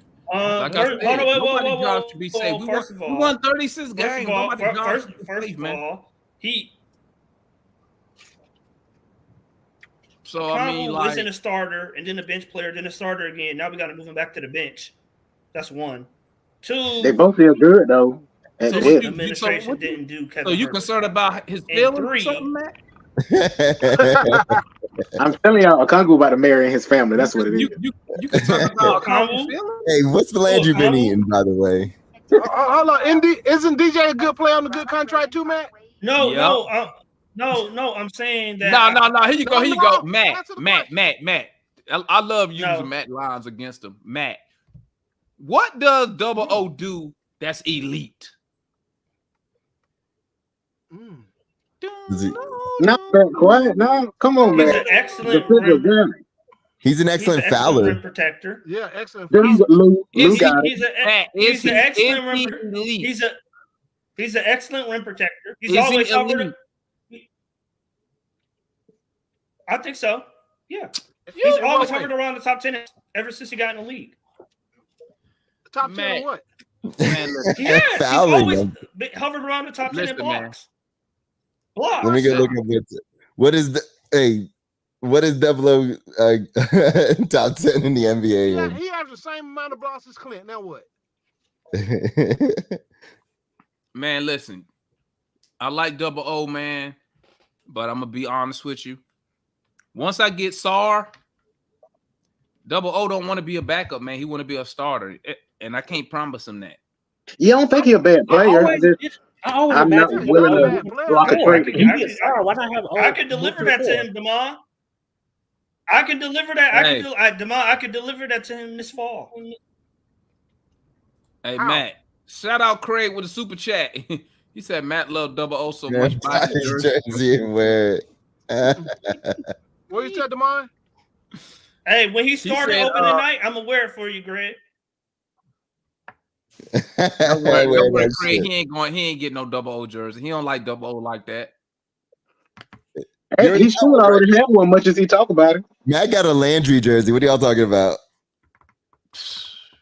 I need to get a Landry jersey, so if you don't draft, I'm gonna burn it on the stream. Knicks Landry Fields jersey. That's what I'm gonna do. I'm gonna buy you a Knicks Landry Fields jersey after the summer.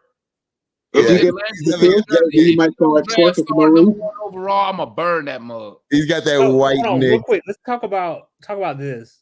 What happens if we don't get Sarr in some alternate universe? We don't get Darian, and we draft Ricochet. What is the line? I'll answer because I'm the only one who can be positive about it. No, you can't say we don't. I'm not mad. We pass on Sarr. I'm not mad. I like both of them. So what is the line? I like Sarr, but I like Darian. We don't even want to go down that. We don't want to go down that path of darkness.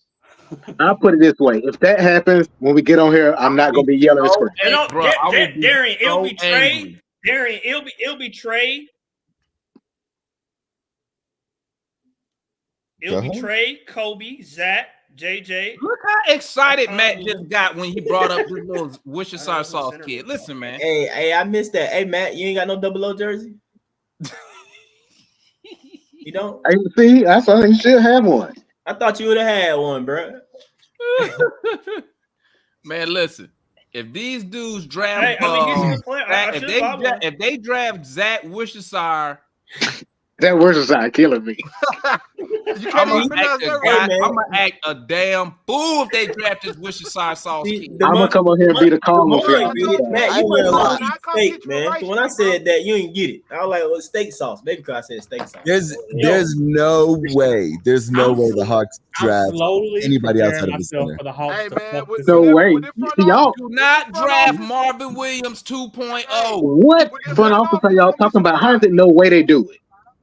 Do not draft Marvin Williams again. Oh God, that would be so bad. Are you trying if to we imply just... something, Pharaoh? Okay, but here's the other thing, though. No, I'm not right saying it. This front office can and will draft him over Sarr. You better Landry Fields. You better draft Sarr. I'm telling you that right now, Landry. What if we pass on Ricochet? What if we pass on Ricochet? What would it look like to make it okay? Now then, I'm done there, Louis. You gonna say both of them? What if we pass on Ricochet and he averages like 20 a game? Okay, I thought you were gonna say both of them. One lead. That's what's hey, Damon. I'm gonna say this though. Technically speaking, Marvin Williams would be the Sarr pick, unless you mean as far as like not going what's the obvious need is. Like, okay, we needed a point guard at that time and we went wing. But technically speaking, Sarr, like Marvin Williams, is the one who comes off the bench. No, he only come off the bench. He only came off the bench in the NBL. He didn't come off the bench in France. Well, that's what I'm talking about. NBL. That's what he just last played. It's still technically not the same because they're playing professional. Marvin was in college. He was on bench. He couldn't crack the starting lineup against 18-year-olds. So but Steak Sauce start and he played professionally. Yeah, and Worcestershire sauce. They really need to call him that if he comes. He can't dribble. He can't create his own shot. So what's the point of getting him? No, can't dribble is a stretch. Bro, literally, that video that folks showing out and it's kind of going around about like breaking down his flaw stuff. Literally, when it says about creating space, it's literally highlighting and that exact moment is a move of him creating space, shooting a three, and making it. I'm like, huh?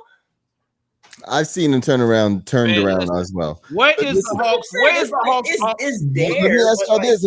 Hey, Damon, are you ready for this? Damon, are you ready for this to happen, Damon? Office at? I need to know where they at so I can get me a plane ticket. Let's keep it a buck. If we draft him, and after the draft night, if we draft Ricochet, Damon will have a jersey delivered in less than a week. Stop capping. What Pharaoh say? I say you will have a Ricochet jersey in less than a week. Stop capping. Hey, let me ask you this. Damon, let me ask you a serious question. Sarr me, please. Damon, let me ask you a serious question. If we pass on Ricochet though, and he goes off and becomes like a 20-point scorer in the NBA, how would you feel about the Hawks? You go the same way you feel right now when Luka play in the final. I'm saying we're gonna feel the same. But the thing about it though, Lou, what got me messed up right now is because the Wiz have said they're going to take who we don't take out those two. I know. And it sucks because the Wiz is in our division. And it will suck that we just, no matter who we take, they won't get. I'm like, bro, like that. We watch him. Jump, man. I'm like, man, we better get it. Don't matter if he's playing with the Wizards. He ain't going to do shit there. Well, Jordan Poole and Kyle Kuzma. They ain't serious. But how long you gonna think they're gonna keep Poole? He's hanging on by the string. What if we got Kyle Kuzma? What if we got Kyle Kuzma? If they draft Ricochet at number 2, they're gonna have to give us some they're first moving. Who's taking that money? Yeah. Hey, Damon, would you go after Kuzma on the trade anyway? Damon, would you go after Kuzma? Man, that's tough, man. That's tough. Dude, he kills us. He's he's 28 a game against us. Which, I mean, it ain't hard to put 28 a game against us. It is. But we know against us ain't the same as for us. You can't. You know, I mean, Bruno Fernando got his career high against us. But what he do for us? You know what I'm saying? Like, he gonna do that for us though. That's smart though, because every time somebody have a career high against us, we go get them. Shit. Hey, but Kuzma, no, seriously, Kuzma's an option for me. My problem is this. My issue is this. What do you make? Is Kuzma just silly because he played for the Wizards? I think so. It looked like he don't take the game serious. You know what I'm saying? He got a ring. Bro. He got his money.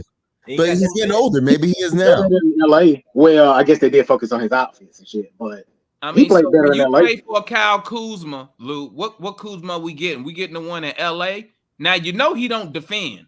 So I'm just letting you know that off the rip. Okay, but he defends as good as Brandon Ingram or DJ I'm or not any a of these Brandon other Ingram guys. fan, man. I'm not a Brandon Ingram fan. I don't Okay, want but I'm just saying, these are options.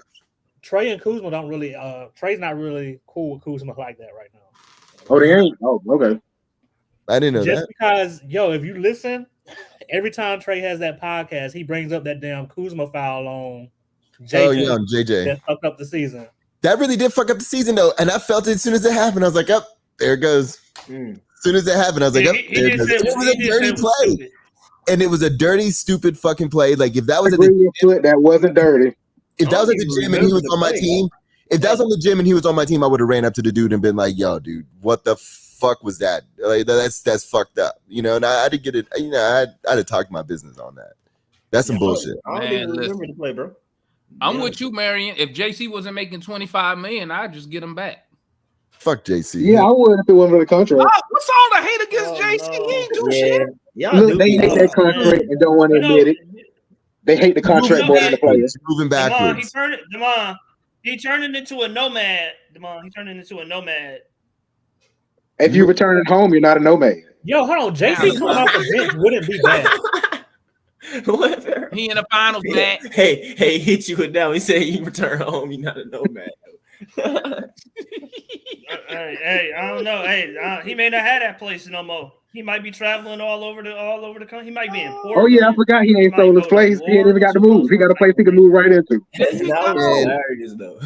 Our dumpster diving. The Hawks need to reach big. They need to do something. Dumpster diving. Look, you trying to go draft goddamn Pringle in the top 10. I mean, they don't need to run this thing back.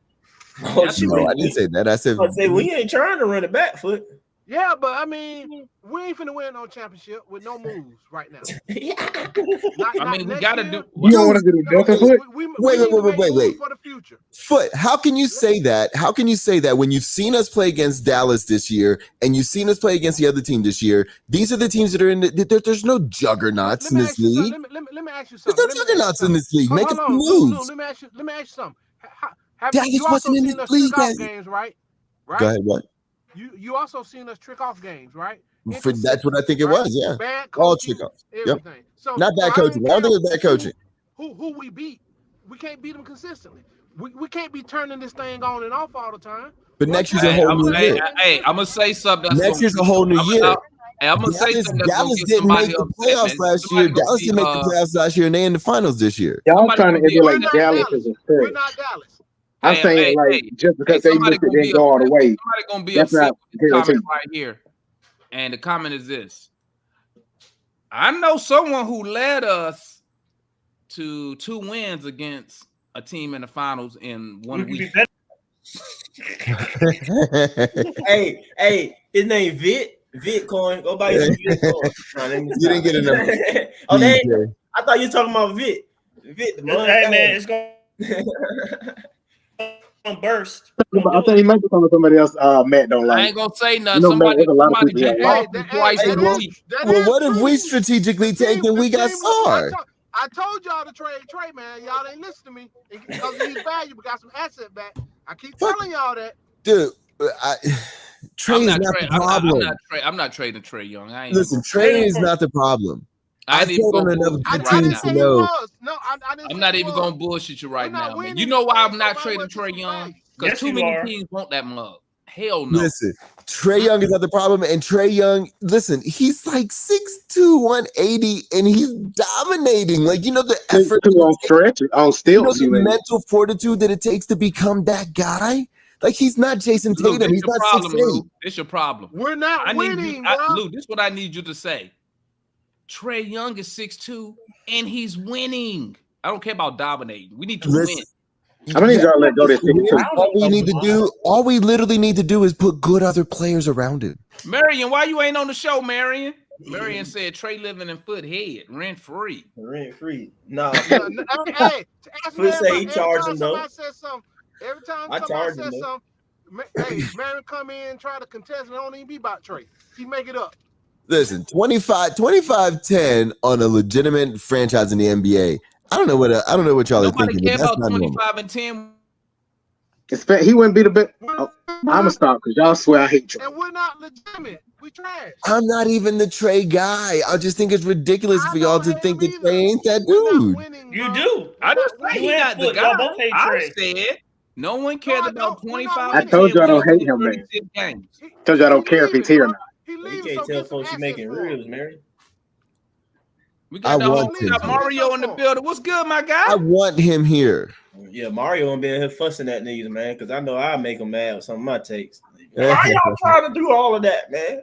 I want Trae wants to win here. Hey, man. Hey, let me tell y'all something real quick, man. Let me tell y'all something about Mario, man. Hey, the other day, Mario come on the show, right? He was in the car. Oh yeah, Hey, we better watch out for him. Yeah. Hey, he got off the show, and 30 seconds later, he was already in the crib in the bed. I call that man. I was gonna call him Black Flash, but he's too light skin. I'm gonna call him light skin Flash. Oh Lord. Light Flash. Jokes. That's why y'all don't like Trae right there. That's why Foot don't like Trae. Light Flash. They blame it on little light skinned guys with good health. I don't dislike Trae, man. At all. People think that. I'm looking at it from a business in the future. Hey, he bring more value back with trading him right now. We're not gonna win. He gonna get ready to roll out, so might as well get something from him now. Period. I listen. I'm not trading Trae Young. I can't do it. He can bring us more value back for what? We're gonna get trades in 2030. I mean, what? Why? Hey, what are we doing? Are we winning? Are we winning? That's what we're not winning. Y'all rather wait for 2030 to win though. That's the thing. Everybody talking about are we winning? Are we winning? Who we bringing? Who gonna come to the team? Again, that's how we get access. We have no picks. We ain't got no picks for the next few years, so might as well get some. Everybody talking about trade, but nobody got a plan or what. Hey, that's what I'm saying, though, Cujo. I'm like, I don't necessarily look, good to me. It can be a lot older, in my opinion. You know what I'm saying? Hey, that sucks when you was a kid with. Let me we tripping, man. Hold on. What you say? So I mean, and I ain't even in the garage yet, neither. I wish I was though. I've been in the garage. I'm trying to join. Say we just tripping, man. But nah, bro, it's just let me say this though. I think we done. I put a post up today saying I hope the Hawks don't get tricked off their square. I saw that. We did it with Luka. We did it with Brandon Roy. We did it with Halliburton. We did it with who else? One other person. That was Halliburton said he didn't want us to draft him. I would have drafted him just because he said it and traded his ass to a team I need picks for. How we doing with Brandon Roy though? That's exactly what he's saying. We can't get pushed off the spot. I want to. We drafted the fucking landlord over Brandon Roy, bro. Oh, okay. I understand a bad pick. Like we made a bad pick, but I was under the impression that you were saying that like we was going to take Brandon Roy, and then something was said that made us not do it or some crap like that. My question is, hold on, how do we know that? How do we know the square is Sarr? They have not outright said they want Sarr. How do you know that's the square? Player, Pharaoh. Don't y'all, this is listen. This is fan talk. Sauce agenda, man. It could be anybody. I'm saying, how do you know Sarr is the square? I talked to Landry. Did you? Yeah. All right, Kool-Aid. I believe Matt talked to him before you. We ultimately got tricked off when we took Marvin Williams over CP3, bro. Yeah, that's what I'm talking about. Hey, I'm not convinced. But okay, you don't know who's gonna be better. Yeah, I'm saying they didn't say which one they want. I'm just trying to calm y'all down for y'all be pissed on draft. Ain't nobody tricked us off with tricked us in with Chris Paul. Billy Knight was straight up like he too small and he didn't fit the vision that he had. Literally, everybody in their moment. Billy Knight was a grade A idiot, bro. No, but that's well. He wasn't. He was revolutionary. At the time, yes, but literally everybody after the fact, like 10 years plus after the fact, look back and like, no, he was ahead of his time and a visionary. It's just that Chris Paul was such a bad, and then Josh Smith explained it because what happened was that he said that really he wanted to keep that path, but because he didn't take Chris Paul, and then Chris Paul turned to be straight. he was like he kept trying to make up that, and that's why we went and got AC Law, Salim Stoudemire, like kept wasting time on garbage small point guards that suck because he messed up on that. It's like, bro, you should have just kept your path for these big guys then. Like, oh, well, we missed that, kept path for the big guys. Well, yeah, that's he passed on Sharif Abdul-Rahim. Because Smooth was like, and we know it was like, bro, we the first team, really, like, we switched everything. And he was a revolutionary. Sharif was cold now. I ain't gonna front Sharif cold, bro. The draft. We just didn't put no people around. Hindsight is 2020. We ain't put nobody around Sharif. That was the problem.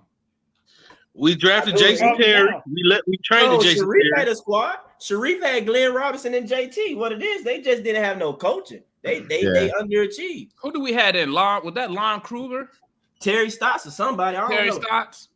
I didn't even know we had. What do we trade JT? What we trade Jason Terry for though? Every time I forgot about Big Dog being on the team. Every time somebody lead the Hawks, they find success. Tricked off the square, bro. Everybody not patient, bro. That's what I be saying. We not patient enough to see nothing. Everybody else mess up and then they keep their guys. Well, we get tricked out our guys who's supposed to be good.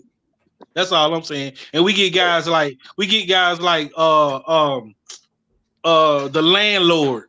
Fuck out of here. Yeah, no, man. You can't say he's Sheldon Williams, man. You can't even say the name. You just couldn't call him the landlord. In my opinion, out of all of that, Sheldon Williams was the worst pick. That was the worst pick. That was the worst. Decent player. You know what I'm saying?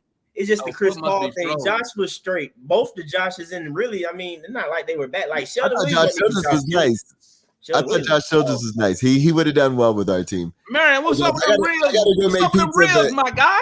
I gotta go make some pizzas, man. But it's been fun tonight. It's been fun talking to y'all. In the oven for a few minutes. Salute, man. Oh, you out, Lou? Lou? Salute to the homeboy, Lou, man. Yeah, cheers, y'all. Marion over there with them, got them reels fired up. The munchies were kicking in for Lou. Yeah, let me just let y'all see what I'm enjoying right now. Okay. Y'all see that? Let me get I need my chef to respond. Cujo, you see his state? What that look like, Cujo? Cujo, you know Cujo a real chef. Who is Cujo? He in the chat. In the chat. Oh. Hey, that boy Cujo, one night he was hitting me with all the food he was cooking. I was like, God. Hey, show that plate again, Mario. Cujo, look at this plate Mario got. What you think? I got to hear from my chef. I got to hear from the chef. He said, okay. He said, look good. Okay. He said I got to taste it. All righty. What up, Lou? I'm listening, so don't talk no shit. Man, fuck Lou. Oh, you telling me not to talk trash on man? I ain't gonna talk trash to call him Vlad. I know, like I said, I know he don't like when I call him Vlad when he be on this thing, but can't help but everybody say to me when they see him. Right? Okay, Cujo said he ran them lamb chops. Hey, Cujo cooked some fire lamb chops. I might have to tap in with him when I come out there. Hey, that's who I wanted, but nobody want to ride with me clean. Cujo, you on Uber Eats? Nope. I'm saying, why y'all laughing though? They don't do that out there where you at the man. This Atlanta. No, like, but the reason I'm laughing, he's at the house, but no, the reason I'm laughing is like I'm like, damn, that's a smart ass idea. When you sell it, I'm saying, folks do be cooking out the crib, bro, and they be on the delivery app. Hey, Matt be like, I don't buy no food from a non-business. But he tripping. That is a business. They cooking just because they cooking out the kitchen at home don't mean it ain't a business. Hey, and that's what I say right there, clean. I brought up OG Anunoby. Everybody tell me, no, don't go get it. When OG Anunoby covered, he checked 2 boxes. He can score and he can defend. Okay, I like OG, but I understand people being scared of the injuries. Well, everybody get injured, man. But I'm gonna say he like a step above Hunter. I say I can understand it. Hunter does nothing elite. OG is actually better than Dre though. Well, yeah, I'm saying I like OG. Yeah, but he gonna cost you more than Dre though. He gonna cost you at least $100 million over 4 years. Marion, you got sooner or later you got to pay the money. I don't mind paying the money. Is he that big of an upgrade over Trae? That means we got like 45 million Really? in small forwards. What? Darian, what you just say? Is he that big of an upgrade over Trae? Oh my God. I Salute to my guy Larry. Salute to my guy Larry in the building. I finally got somebody in here with some common sense, man. Larry, you hear that? This man saying he wants you to agree with everything he's saying. I mean, you got common sense. No. But OG, yeah, exactly. Hold on, Sheldon. What you trying to say, dog? Because we're agreeing with him. Hold up, man. OG single-handedly changed that Knicks defense. Like, what are we talking about? Yeah, OG, man. Come on now. DeAndre Hunter is just a dude. DeAndre changed her defense. What'd you call him, Demond? James? Just a dude? Yeah, he a jag, bro. He just a guy. Just a guy? Come on, man. I mean, he might be a little less than a jag, but off the bench, he's pretty good, but he's not a quality starter. I don't think he's that big an upgrade over Trae. Come on, man. Larry, what did he shoot from 3 this year, Larry? I don't care. I'm talking about his defense. Why we keep talking about offensive stats? We need defense. Because you're talking to Matt, that's why. So we just gonna draft Ricochet too. His defense was decent. No, sir. Exactly. We don't need Ricochet. Y'all keep talking about offense. We need defense. We was number 4, number 7 in the league in scoring. Hold on now. Steak Sauce play defense, bro. Yeah, what's the boy name? Keep that Worcestershire sauce dude over there, man. We don't want that guy. Steak Sauce play defense. Y'all gonna stop hating on Rich. Y'all need to stop hating on Rich. Man, we don't want steak sauce here, man. The Hawks kick steak sauce, y'all gonna be. Who want to bet me that if we take him, DeMar don't have a jersey in less than a week? I'm gonna try my best to convince y'all. If I buy a jersey, I'm gonna put Worcestershire sauce on the back of that. Why y'all keep saying steak sauce? Because DeMar said Worcestershire sauce. Because you remember you had to correct me on his name. It's just because naturally, bro, you just mess it up, and then when you mess it up, it sounds like some steak it sounds better. Worcestershire sauce. Yeah, you just don't. I told you yesterday. Hey, he get drafted. His name is gonna be called Reach a Shake. Reach a Shake. Just don't pronounce the R at the end. Yeah, he getting drafted, but yeah, most of y'all gonna be going crazy and hating. I'm gonna sit here trying my best to convince y'all, but yo, I'm not. Look, I like both of them, so I'm not gonna be mad if they pick. Aren't gonna pick this dude. I'm not convinced, bro. Why do y'all want a guy who can't do nothing? I don't want nobody said that. I'm just saying that I ain't gonna be mad either way. I'm just saying once them folks said that they not clear cut, and bruh's close and all that, and the Wizards basically like, hey, we taking whoever they not taking. So basically, it's like one of them going. They like basically 1-2, 1A, 1B, whatever you call it. Do you have the absolute confidence that this front office is gonna take Sarr? I have the feeling I don't. Gonna take him. I don't have the Larry. Bro, that's why I be tagging their ass every morning, bro. I know they see that shit. I tag their ass every morning. Hey, the Mud tried to be this year's Kool-Aid. He was like, hold on, this nigga Kool-Aid actually told them to get traded. I'm about to tell them who to get. They need to go ask DeMar, who should we pick? DeMar, who should we pick at 1? Hey, I'm like, y'all need to get Sarr. Hey, I'm gonna come up here, man. I'm gonna be like, hey, I talk. Y'all gonna be like, blah blah blah. Be like, bro, I'm the reason Sarr is here. I'm the reason he's here, man. That shit was so funny when Kool-Aid said that. I'm like, really, Kool-Aid? Hey, you know what's so funny about Kool-Aid? You know who Kool-Aid really pisses off? Juan really gets upset, bro. I'll be like, you know what I be thinking? I'll be like, wait, is Juan upset because he really believe what he's saying? Like, I'm like, bro. You be instigating, you be wanting to jump on him. Yeah, you do.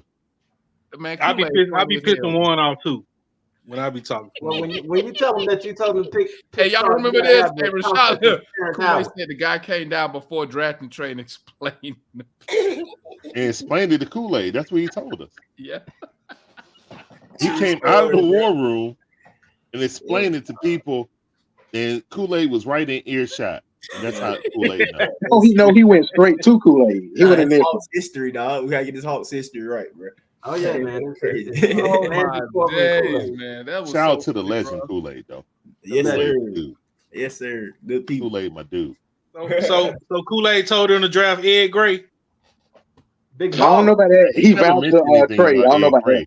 He said Eddie Tavares, though. Eddie Tavares. Eddie Eddie Tavares. Tavares. Yeah, nah, that's his guy for real though. Yeah, he like Eddie Tavares. Oh yeah, Well, he need to tell him to trade for Frank Kaminsky too. Then. Yeah, I ain't Him trapping on him. he likes Eddie definitely Tavares love and Eddie Frank Tavares. Kaminsky. Yeah, exactly. Well, if I never hear Frank Kaminsky name again, that's what Kool-Aid pissed me off by. I get tired of that Frank Kaminsky shit. That's his thing. Stretch big. He a stretch big guy. Frank. I'm good with a stretch bid, but I'm not Frank Kaminsky. No. Yeah, that's the main thing that Kool-Aid talking about is getting a stretch big. That's what he want with Trae. That's his main thing he want with Trae. But no, guys, I just think Sarr. What's up? We got a call. Oh, it was good, man, until the Brian Snicker snitted. You're not fully squeezed unless you snit fully squeezed. That's when you squeeze the pitches and leave them out there too long. Or when you got 4 right-handers coming up and you got Uncle Jesse and Joe Jimenez, 2 of the best right-handers in the league, and you throw a left-hander out there and you give up the lead. After you was down 8-3, climb back in it was 9-8, and you gave up the lead just like that. You know what he sound like? You know who Snit sound like? And who he manages like? Who? Quinn Snyder. Nah, he worked. I thought it was say Nate McMillan. Nah, he just watch it. No timeout. No timeout. Though. Nothing. Just sit there and let team just go on runs and just sit there. I couldn't believe that, man. Like Nate better than Quinn. We wasted 9 I was runs. in a place. What Sale did for Larry? Huh? What Sale did? Chris Sale. Chris Sale got lit up, man. Like it was funny because I put money on that nigga. You always put money on somebody. That's your fault. I'm waiting on Dustin Poirier tonight. He'll get me my money back. Hey, like I said, Pharaoh got a. I think Look, Pharaoh always got a bid. He got a bid every day. I put money. Every day. Y'all don't open Prize Picks. Prize Picks. That's what it ain't what I take my personal bets too, but I go on Prize Picks kind of daily. I need to look up Vegas. What's the number on the Hawks taking Sarr? Oh yeah, that's gonna be interesting. All right, so who all said they wanted Ricochet? We don't want him, Larry. It's just we do not want the front office to do what they're supposed to do. Well, I know you don't, Damon. And Darren said he don't want him, but he thinks that Landry's going to pull a Landry. I said I'm not mad with either one. Don't care who we take. Yeah, I said I like both of them. I won't be mad if they take Ricochet.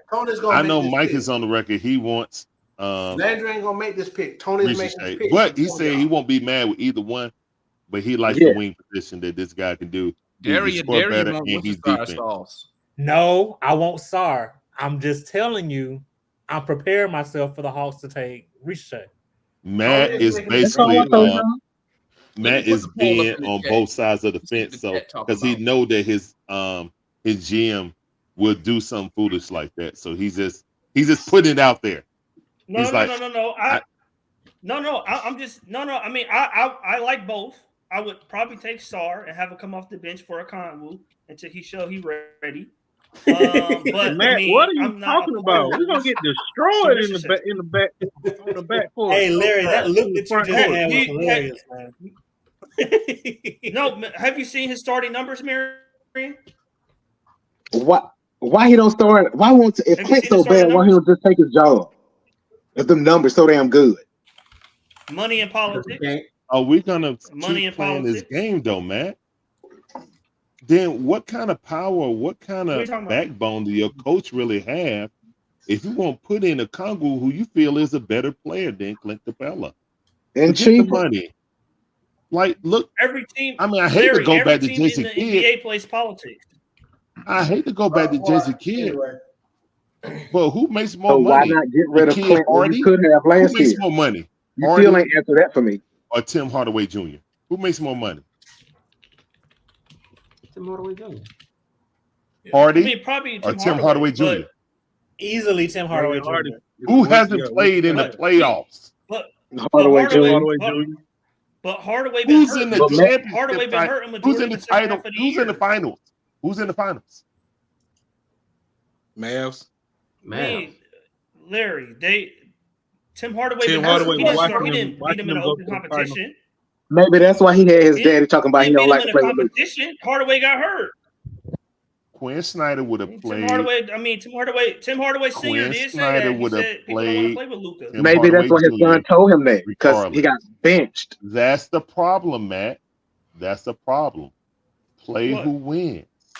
I remember when we were talking about it. No team does that. I won't say no team. Rarely does a team do that. You brought up Golden State. You brought up Golden State, didn't you? Marion. What did Kerr do after they played us? Well, just before they played us, they started playing more Kuminga, because Kuminga said, "Get me out of here." What happened before that, Larry? But Larry, what happened? He wasn't playing him because he was playing politics. Yes, he was playing politics, but guess what he did? I can't remember. I can't remember. But he didn't do the whole season, Matt. He didn't do it the whole season, and he turned their season around. We played the I can't remember the little white dude's name, but he started him over Clay. Everybody putting the microphone in Clay's face. Yeah, I'm upset, but I want to do Polazinski or whatever his name is. Yeah. So, started him, and Kuminga started playing more. And they started playing the kid Smith Davis that I wanted to draft in the second round too. They started playing him more too. So guess what? You make a mistake up to about 40 games, and then you correct it. What did Quinn do? Okay, but Larry, so when Okongwu started, Larry, when Okongwu started, he put up 8.5 rebounds, 1.6 and then he got hurt. Right? For how long? Small sample size. 8 games. When Clint got healthy, he went right back to the. I'm not talking about the sample size. I know what you're talking about. That's an 8-game sample size. So Larry, what was the win loss? What was the win loss? Right. So I don't care if it's 1 game, 2 games, 5 games. He did it. He did it over 8-game sample. Well, he's an NBA player. No one thinks he do it. Okay. If it was solely about talent, if it was solely about talent, when Clint got back in the starting lineup, he didn't put up those equal numbers. So if it was just about talent, obviously he would have played Okongwu. But it's money that is involved in decision making. Well, that means that your coach don't have a backbone. If you know Double O is your starter, why would you not get rid of We're Clint? saying the same thing. You're just giving him an excuse, and I'm not. We're saying the exact same thing. If you have a trade to get rid of the person ahead of him, why don't you make it? If you believe in Double O. We had to get rid of John Collins. If the Warriors got 4 championships in the last 6 years, and they're playing politics, who are we? But they only did it for half the season. If the Warriors got 4 championships in 6 years, they only did it for half the season. They didn't do it in exactly. Maybe Double O need to say, "I'm sick of Quinn. Put me in the starting lineup, and then he'll get in there." They slowly worked in the young guys, and then they saw that they were playing better, so they made the change. And he went to him. It wasn't a surprise. He went to him before the game, like, "Hey, I'm playing before you, Draymond. Guess what? I'm giving Kuminga more of your minutes. When you come back, I mean, look, that's what a good coach do." Well, here's the problem with OO. This is the problem with O. He plays just as many minutes as Clint. Everybody liked to run to when he started, but look at when he plays. He plays 21 minutes a game, just as many minutes as Clint, and he doesn't pull down that many rebounds. And over that small amount of time, 21 minutes, he's usually about 4 fouls. Fouls disrupt the flow of the game. That's why he hasn't overtaken Clint yet.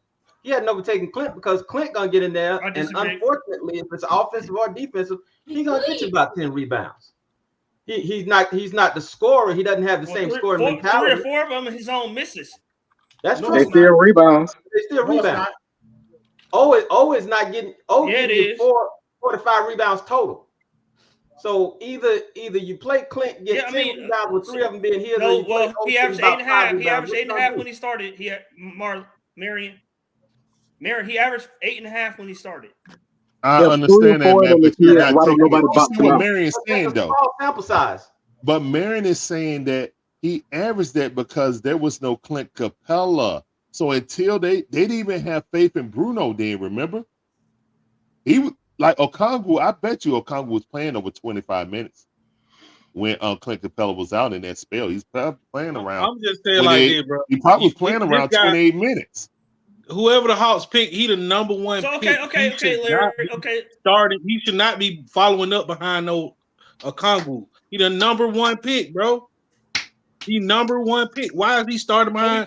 Why he coming backing up Okongwu? Okongwu ain't even up. You just said they playing politics. Hey, Larry, I know you got that on man, your. Larry, hit that applause, Larry. I know you got that on the soundboard. But Larry just. I'm trying, man. That button is stuck. I done gave too many applause. Politics. I'm trying to get away from playing politics. There we go. He's the number one pick, bro. Politics. Well, the politics is I want to move away from politics, but Sarr is going to be better than him anyway. Sarr will be better than him anyway. Definitely. And basically, he don't make $22 million. He got to be either it's between him and Trae being the face of the franchise. So, don't forget about politics wise, just skill wise on the court. Okongwu don't match up to him, man. He doesn't. Who? Sarr. Okongwu don't match up to Sarr. If you put Okongwu in this draft, he would not be in the top 10. In what aspect? As a draft pick. Defense. In what aspect? Matt BS. Defense, offense. Everything, man. All aspects. Man. All aspects. Height. That's a lie. Okongwu is ability to go guard one man and get on another. The ability to be able to guard a guard. I mean, y'all package them all, y'all baby. do know Okongwu. Y'all do know. And he's y'all shorter do know too. Okongwu's draft year. That was one of the best drafts in the last 5-6 years. Where would Okongwu get drafted right now? Okongwu was 6 in that year. Hey, come on. If he was 6 in a very draft draft year, what would he win in this year? Hey, we could have had Halliburton. Probably about I would say he'd be out. Probably be outside the top 10. But where would Okongwu be drafted in this draft? He won the weakest draft of all number time. 6 in a much better draft. Not with better big men. Number 6 in a much better draft. Not with better bigs. But where would Okongwu be drafted in this draft? Oh my God! This draft, one of the best big man draft. This draft. Oh man, 20. Darian. I can't even say that. Darian. Come on. Where is Onyeka Okongwu being drafted in this y'all draft? Y'all are just being ridiculous. I'm just asking. This is a straw poll. I give him top 10. Later first. Top 10. Yeah. Late first. Pharaoh. Top 10. Let's say you. Top 10. Top 10. He's not getting drafted over Sarr. He's not getting He drafted may be 9 or 10, but he'd be top 10. Here you go. You know, those two right there, he's definitely not. We can agree on that. He wouldn't get drafted over Sarr. He wouldn't get drafted over Cleveland. Coming out of college. What you saw coming out of college. Yo. Not what he at now, where he's at now. When he came out of college, they was giving him Bill Russell comps when he was coming out of college. I watched him in college. What are y'all talking about? He was Bam Adebayo 2.0. Matt. You talking about Bill Russell at QT? Matt, I agree. Matt, I agree with you, but I'm going strictly off this draft. They wouldn't draft him over Sarr, and they wouldn't draft him over Klingon. There's no way. He wouldn't draft him over Klingon. Why they wouldn't he be draft drafted him over your boy Ware. Ware going in the late first. Man, that dude Ware going in the late first, man. You're your boy. Okongwu is y'all giving Matt a headache. I haven't seen. Man, I haven't seen Bam Adebayo 3.0 with Sarr. I haven't seen that. I just don't think that he's too small. You can't. Where did Matt say you going? Bro, he was drafted number 6 in that draft you talking about, right? And he still ain't starting. In a strong draft class. That's irrelevant to the question. He got drafted number 6 in a very strong draft class. Frank was a man. Matt, where do you think he's going in this draft? I didn't hear. Matt, based off size alone, Sarr 7-1, Klingon 7-1. Hold on, hey Larry. What's up? Hey, let me ask him a question. Yo, Matt, so you would say right now in this draft, you taking Okongwu over Khalil Ware? Come on with it. And Khalil Ware ain't even ranked in the top 10. Let me answer. Yeah. Mm-hmm. The way you talk about Khalil Ware, you taking double over. Yes. No, sir. You're a lie. Yeah. The problem. We talking about coming out. Foot, you see how long it took him to answer, right? Yes. You see how long it took him to answer, Foot? I know him, man. He been talking about Khalil Ware since I don't know how long. The pre-draft process. Capella. I mean, it don't matter, bro. Okongwu was considered generational defensive. It don't matter what he considered. Generational. He sound like he about to say Crambo. Man, you gotta stop just throwing around the generational word. No, I'm not talking about what he. We're talking about pre-draft. We're talking about pre-draft. I don't remember nobody calling him generational. Pull up Tankathon NBA, bro. Pull up Tankathon NBA. Hey, go find Khalil Ware and see what he drafted at in Tankathon mock draft. And then tell me real quick. Go ahead. Real quick. Hey, Cujo. This is crazy. But hey, I'm finna go put these steaks in the oven, man. Temperature and how long? Damn, Devon. In the oven. Yeah, man. I'm finna bake them in the oven. I ain't getting on that grill. It's too hot. I already got a marinated Cujo. Oven temperature and for how long I want it medium well. My bad, Hawks family. My bad. Medium well. Oh, I'm talking to an expert, so I like. But he ain't gonna tell you to cook it medium well. Why would you cook a steak medium well, Devon? Why not? What's wrong with that? Is that wrong? You don't cook steaks. I ain't steak medium well. What got to be well done? No. Then what I cook it at? That's a hamburger. My bad, guy. This We Talk Hawks cooking edition. Hey, medium or medium? No more than medium. So medium. Okay, Ezra told me put it on the stove for. Okay. You meant medium rare, right? Not medium well. No, he meant medium well. He like them things burnt, Larry. Because he went to well done. That's why he said medium well. No pink. It's not supposed to be pink. It's not supposed to be pink. Yes, it do. Medium. It's not supposed to be gray, man. I ain't listening to y'all, man. I'm listening to. I'm listening to the expert. I'm listening to the. All right, thank you, Cujo. Larry, I heard that. It's supposed to be gray. It's supposed to be gray. My bad. It is not supposed to be gray. You don't kill the gray is a little too done.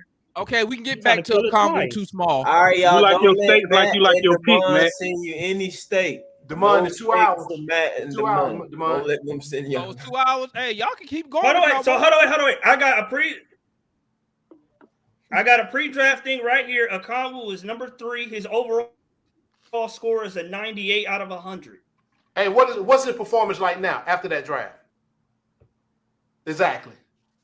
And we're not talking. You would take Halliburton. You would have took double over Halliburton. What you saying? Hell no. Still coming out the bench. You would have took Matt. You would have took double over Halliburton. No, not for the Hawks.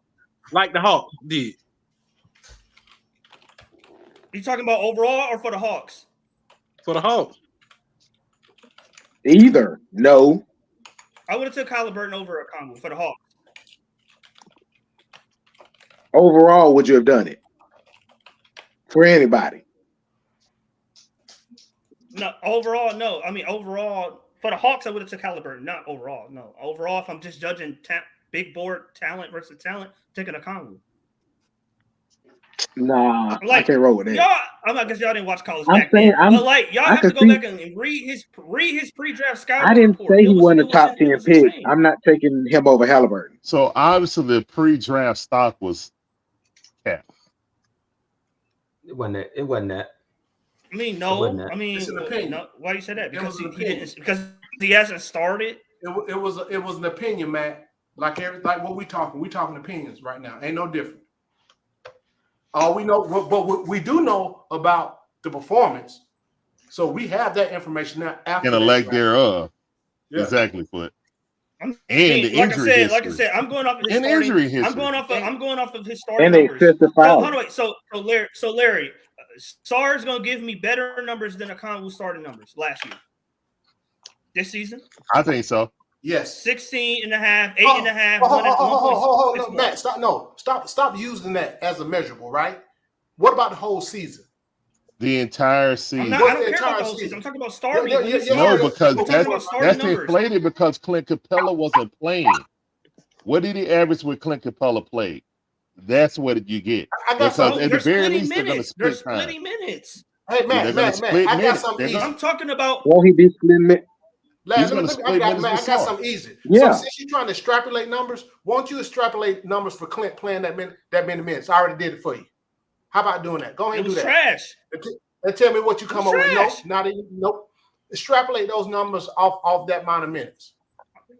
Exactly. I don't have to extrapolate with a Conwu. I can give you the straight numbers. I don't have to extrapolate. No, you talking about you don't know. You don't know. I don't have to, but why do I have to extrapolate for Clint? Because they're better. I already know what they are for a Conwu. They are better. I already know what they are for. I'm not guessing. You extrapolate the numbers for. I'm guessing. You're guessing with Clint Capella. No, I'm not. I already ran it. They split minutes. They literally split minutes. So give Clint the same amount of minutes. I already extrapolated. But when Conwu was out, Clint Capella didn't average what he averaged. So again, you're extrapolating numbers based off that. When a Conwu missed those 25 games at the end of the season, Clint Capella didn't average 6. Why didn't Clint Capella average what a Conwu did when give Clint the same amount of time to extrapolate his numbers? They're better. I'm asking you. Why didn't Clint Capella average what a Conwu did when a Conwu was out? Hey man, I ain't finna debate with you. I already broke it down for you. Extrapolate the numbers. Why? No, I don't have to extrapolate. I'm not going to argue with you. I don't have to. No, I don't have to extrapolate. I seen Capella play when a Conwu was out. Why didn't he average the same numbers? Did you hear me? Give Clint the same amount of minutes. I don't have to do a math equation. I'm telling you, when Conwu was out, he did not give me the same numbers. That's a fact. Again, extrapolate the same amount of minutes. I don't have to extrapolate. I already know what they are. Because Clint was out, so what's the difference? What's the difference, man? When Capella played. No, what's the difference? You just extrapolated the last 25 games. What is he did not give me a Conwu numbers. Why didn't he give me a Conwu numbers, Foot? Man, don't worry about it. You got it. I'm asking you. Why didn't he give me the same numbers? You're not listening. You're making up your own stuff. You're not answering my question.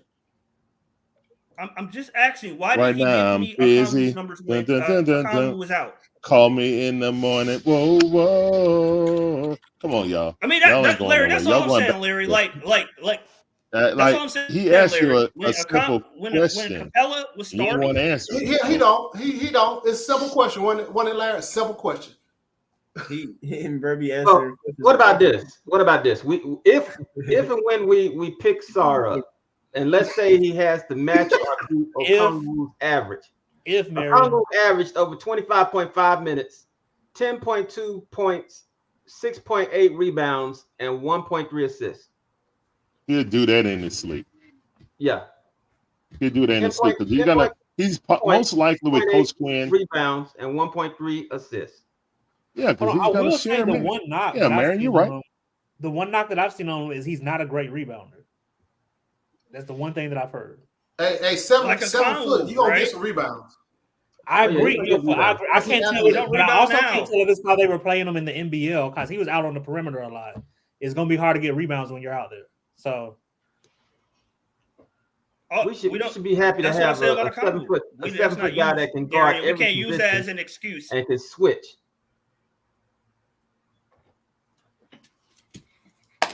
I don't think they're gonna use him out there. His first season, at least the first half of the season, out on the perimeter.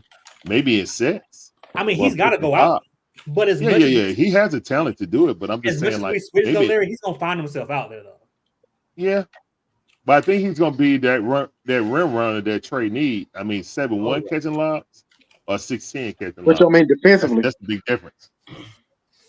I was more so talking defensively. Like they're gonna have him out there switching. Yeah. I got you. I got you. What you're saying. Yeah. Just like how they drew Rudy out there. He'll be out there. Yeah, but the difference between him and Rudy, that dude got small 4 feet. Rudy. I'm just saying they're gonna get the big out to the perimeter. Oh yeah, they're gonna get him out because of rebound. But I seen him jump out on the player. He passed it down low and recover and block the shot. That kid got excellent instincts and recoverability. Yeah, that's right. Correct. I got the numbers for you, Foot. What's the number, Matt? And tell me how you come about it. Oh, so we finally extrapolated. Good. Tell me the number. I don't have to extrapolate. I just Clint Capella averaged 3 less points. He averaged 1 more rebound and 1 less block. The last 10 games of the season. What's the stipulation? What did you use to come up with that? Stipulation. What did you use to come up with that? I pulled his stats his last 10 games of the season. Man, you on that stat muse stuff? Extrapolate the time and numbers. That's what are you talking about? I pulled his stats the last 10 games. Ain't nobody talking about you, man. I pulled his stats the last 10 games. He played 38 minutes, 29 minutes, 37 minutes, 30 minutes, 29 minutes, 31 minutes. I don't have to extrapolate. He played over 30 minutes. Again. He played over 25 minutes in each of these games. I don't have to extrapolate. Matt, you again, don't worry about it. He played over 25 minutes. You're doing something different. Don't worry about it. But what's next, man? The problem with the as a starter thing is that it's such a small sample size. You're talking about 8 games. Exactly. That's a tenth of the number of games. Okay, but why couldn't Marion? Why couldn't Capella give me them same numbers over the last 8 games of the season? Since it's so insignificant. It's just insignificant. Was he even in that no, why couldn't he duplicate the production? You see how he asked that question, Marion? You see how you ask them questions? I'm just asking. Why can't he do this? Mary, I'm just curious. Right, hey, Matt, I'm just curious. I said extrapolate. You know what I mean? Is too small. Meaning that he could have had those games against Charlotte, Chicago, Washington, anybody. Not against everybody. Don't do it for the rest of it. That's what he's saying. Yeah. I got that. I understand that. I understand that. You know, I got it. I got that point. I'm just asking you why. I'm just asking you. No, man. No, stop trying to push your narrative. Or better. No, he didn't. He made a statement about. He made a statement. He made a statement about whether Okongwu's production was significant or not. I'm asking you why couldn't Capella do the same thing or better in a random 8-game sample size or a random 9-game sample size? You're going to ask him, but again, answer my question. They ain't got nothing to do with what we talking about. Because you always if Clint Capella is as good or better than Okongwu, he should be able to put up the same numbers. Dude, so we can go pick 9 games for him and find something similar? That's what he said. Because he asked that. Go pull 9 games. He asked that before. Go pull. But no, you can do that too. Go pull 9 games. Matt. But I just pulled his last 10. I pulled his last 10. So you pulled his last 10. Hold on, man. You said you pulled without Okongwu. See, I knew you was up to something. I pulled his last 10 without Okongwu. Because you tried to tell me, add this, extrapolate this. So I went to go pull. I went to go pull games. I knew Okongwu didn't play. You do something different. You just said you pulled the last 10 games of the season, right? I did what you asked me. You said no, I did not. I didn't say nothing about 10 games of the season. You said you pulled the last 10 games of the season, right? What you say? Extrapolate. What am I extrapolating there, Foot? With 25 minutes playing, like you said, the same amount of minutes Okongwu played through I just gave you the last 10. He played over 25 minutes in each of these games. He played over 25 minutes in each of these games. He didn't give me the same numbers. He ain't it. It's okay. It's okay. Yeah. So, I don't think he's a bad player. I just don't think he's a starter. Exactly. I don't either. Yeah, I don't think he's a bad player. I just don't think he's nowhere near being Sarr level. Man, do what we all know we should do and move his ass to the 4 and be done with it. He's not even a 4. Yeah. He's not a 4. Period. He can't. But he would be better at the 4. He'd be way better at the 4. I agree with Farrah. He'd be better at the 4. Defensively, if you want to put all your effort in your front court being a defensive stopper. Me personally, I'm interested. Can I have everybody's attention, please? Okay, I just ran an example. What do you want to extrapolate? I don't know what that means, bro. So I'm not that smart. So we in 2024. So you know what I'm saying. I just went to go use the AI tool assistance to help. So I decided. So Michael, I think it was Michael who said it. The other Mike. I asked ChatGPT, who is a better basketball player, Onyeka Okongwu or Clint Capella? All right. And so ChatGPT literally gave me this is crazy, bro. This is amazing. But anyway, I'm gonna just skip down to the conclusion because they gave me like comparison and everything. We're gonna skip down to conclusion. Current value. Clint Capella currently holds more value due to his experience, rebounding, and consistent defensive presence. His impact on the court is well established. Future potential. Onyeka Okongwu has a higher ceiling and more potential for growth. If he continues to develop, he could surpass Capella in the future due to his versatility and defensive prowess.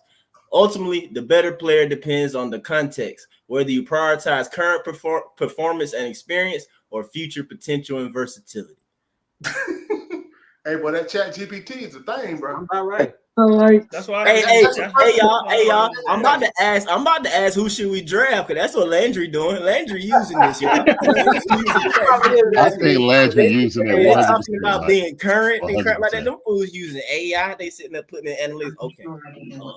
Hey, Michael, do that real quick. Let's see.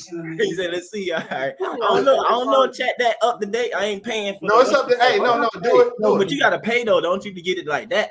No, go through. I'm on it right now. I'm about to ask a question. I'm on it right now. You know, I ain't never used ChatGPT. You never use it? Hey, bro, that GPT is fire, bro. I use a lot of. Yeah, I use quite a few different little. But yeah, anyway, that's a whole other thing. Let me stop. But yeah, let me see what it say. First pick. I gotta see videos on it, but I ain't used it myself. Oh, I use it all the time, bro. It's built into. Yeah. So somebody sound like they ask something. I'm repeating it to you already. So all right. So Larry, I need to write this down in my notebook. Matt, you still trying to make your point? Oh, Matt, no. I'm quoting Larry because Larry said he quoted me. So what are you quoting me? You said he gonna give me better numbers than Okongwu did as a starter. So he regular season 17, numbers. 9 and no, 2. He's gonna give me 17, better. 9 and 2. He's gonna give me better than a 8-game sample size. No, he's gonna give me better than what Onyeka. He's gonna give me more than what Onyeka Okongwu did over the course of the season. I ain't extrapolating ish. All right. What did Onyeka Okongwu over the season? No, when he split in minutes. No. You want to know? Hold on, man. According to you, he's gonna be split in minutes. Put this into your notepad. Get your notepad. Get it.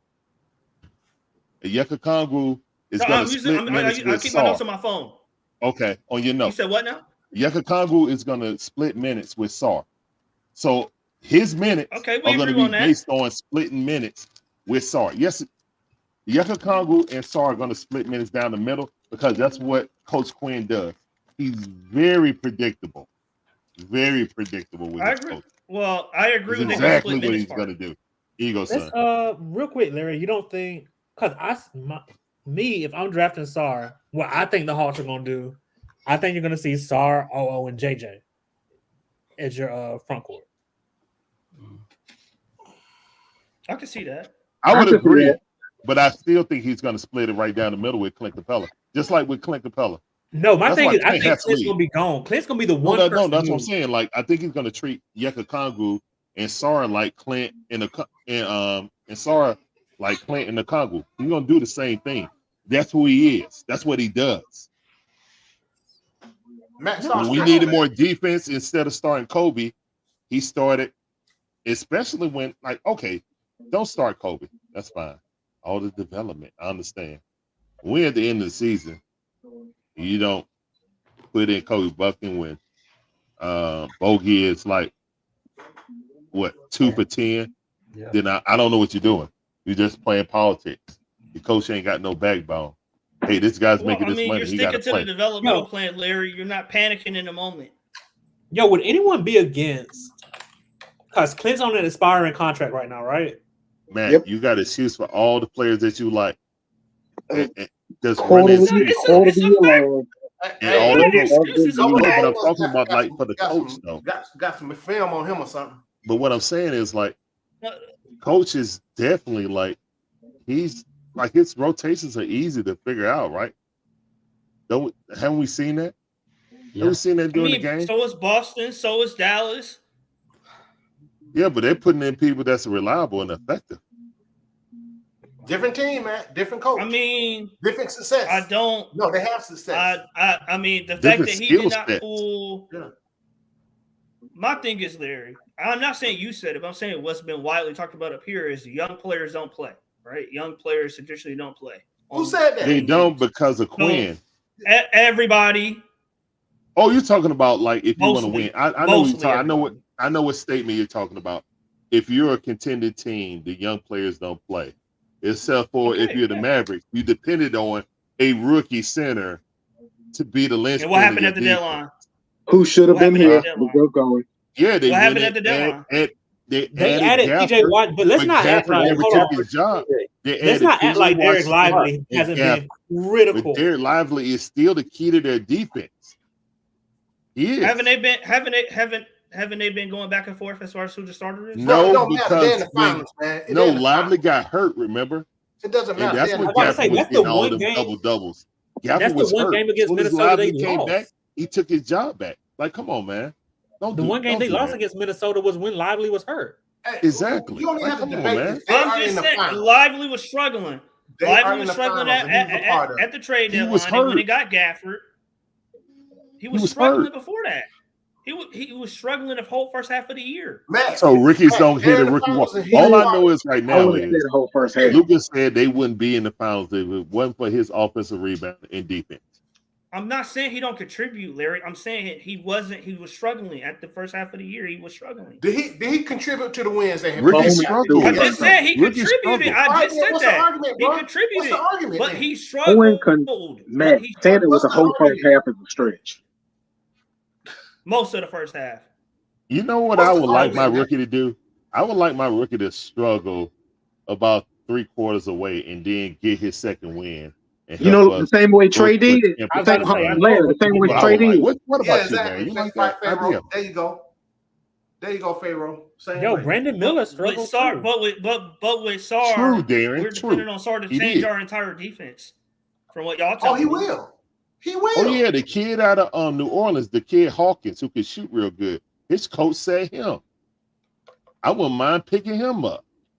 But yeah, that's another. I wanted. The Chat GPT thing or whatever. That's his thing. But yeah, like I said, man, AI still kind of flawed a little bit though. But I mean, it gave me an answer, but at the same time, it's limited because it said it itself that like it don't necessarily have like all the information per se. But I'll skip to the conclusion because it did reel off some names that it does know of. That's I guess you'll say high prospects. It said in conclusion, the Hawks should focus on selecting the best player available who fits well with their current roster and future plans. Bazelis and Ron Holland stand out as versatile forwards who could address the team's needs and provide significant upside. Isaiah Collier and DJ Wagner are also intriguing options if the Hawks prioritize adding another high impact guard. None of those. Yeah, that was made. That AI was basically built off of last season's grade of Holland and Beliza out of G League. And it's going. That's what I'm saying. It's going to be. And the G League just got canceled. I'm saying I don't pay for chat. Yeah. If you pay for it, I think you get it like a little bit more. You know what I'm saying? Current with its internet data, whatever you want to know, all that crap, or whatever that is able to feed off of stuff. So, but yeah. But yeah, man. Shoot, I mean, I can ask it. Also, it's like a free and premium version. Acid should have Hawks trade Trae Young.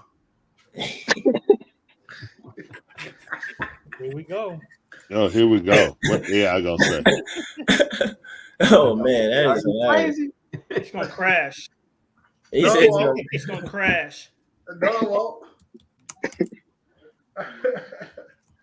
that's hilarious, man. You know it's gonna give a political questions all later on. It's gonna give you your pros. I think I get it. I'll just ask a whole bunch of dumb questions later everyone else. What happens, or what does the lineup look like if the Hawks take Ricochet? What the lineup look like? Yeah, I don't even know, man. Mario don't even want to think. Oh, I know. we got to I go know and what get it is. Sean out of jail. Then What we that figure out the rest of it. Congo will be starting if we get Ricochet. Zachariah, we get Zachariah. Absolutely. Congo will start. Matt like that. Zachariah I think might he's gonna start start either way, but at the 2. Well, it depends on we keep DJ. We might keep DJ if we get Ricochet. So you got Trae, DJ, Ricochet, JJ, and then Clint or a Congo. Yeah, that's what it is. I feel like we get Ricochet. Most likely, we're not moving. Dejounte. I That's just told how I y'all feel. we're gonna run it back, man. All right, well, quick AI update or whatever. The answer to Foot, I'm just gonna jump to conclusion because yet again, if you ever use ChatGPT, it'll give you some stuff. So it giving me all kind of pros and cons and team performance and everything. But conclusion: trading Trae Young is a significant decision that should be not taken lightly. The Hawks should carefully weigh the pros and cons, considering their current team dynamics, future goals, and the potential return from a trade.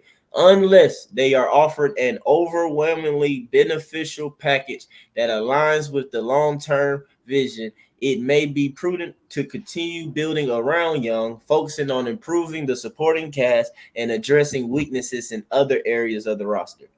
So, damn, that sounds like me. It said I'm not a build technical around writer, Trae. but that sounds like wait, don't try that, man. I thought you said it was Trae. That ain't what it said. Listen, Matt. I mean, it said. I mean, unless you got some stupid crazy. Said basically, if you're not gonna be stupid, right. Keep Hey, number Mike. 4, number 8. It said, Mike, can I ask you a question though? but that's what everybody said. They ain't trading Trae for trash. Everybody saying if you trade him, get a lot of good. Mike, do you think that Ricochet Yeah, if you get is 2 going picks to in be a able to week score in a week draft, that like is you trash. can if he's going to be our point of attack defender? Not at all. Everybody who mentioned Trae Young got no guy Ricochet. to bring him to Atlanta to make us a contender. Right, No guy. Can't make it as a contender.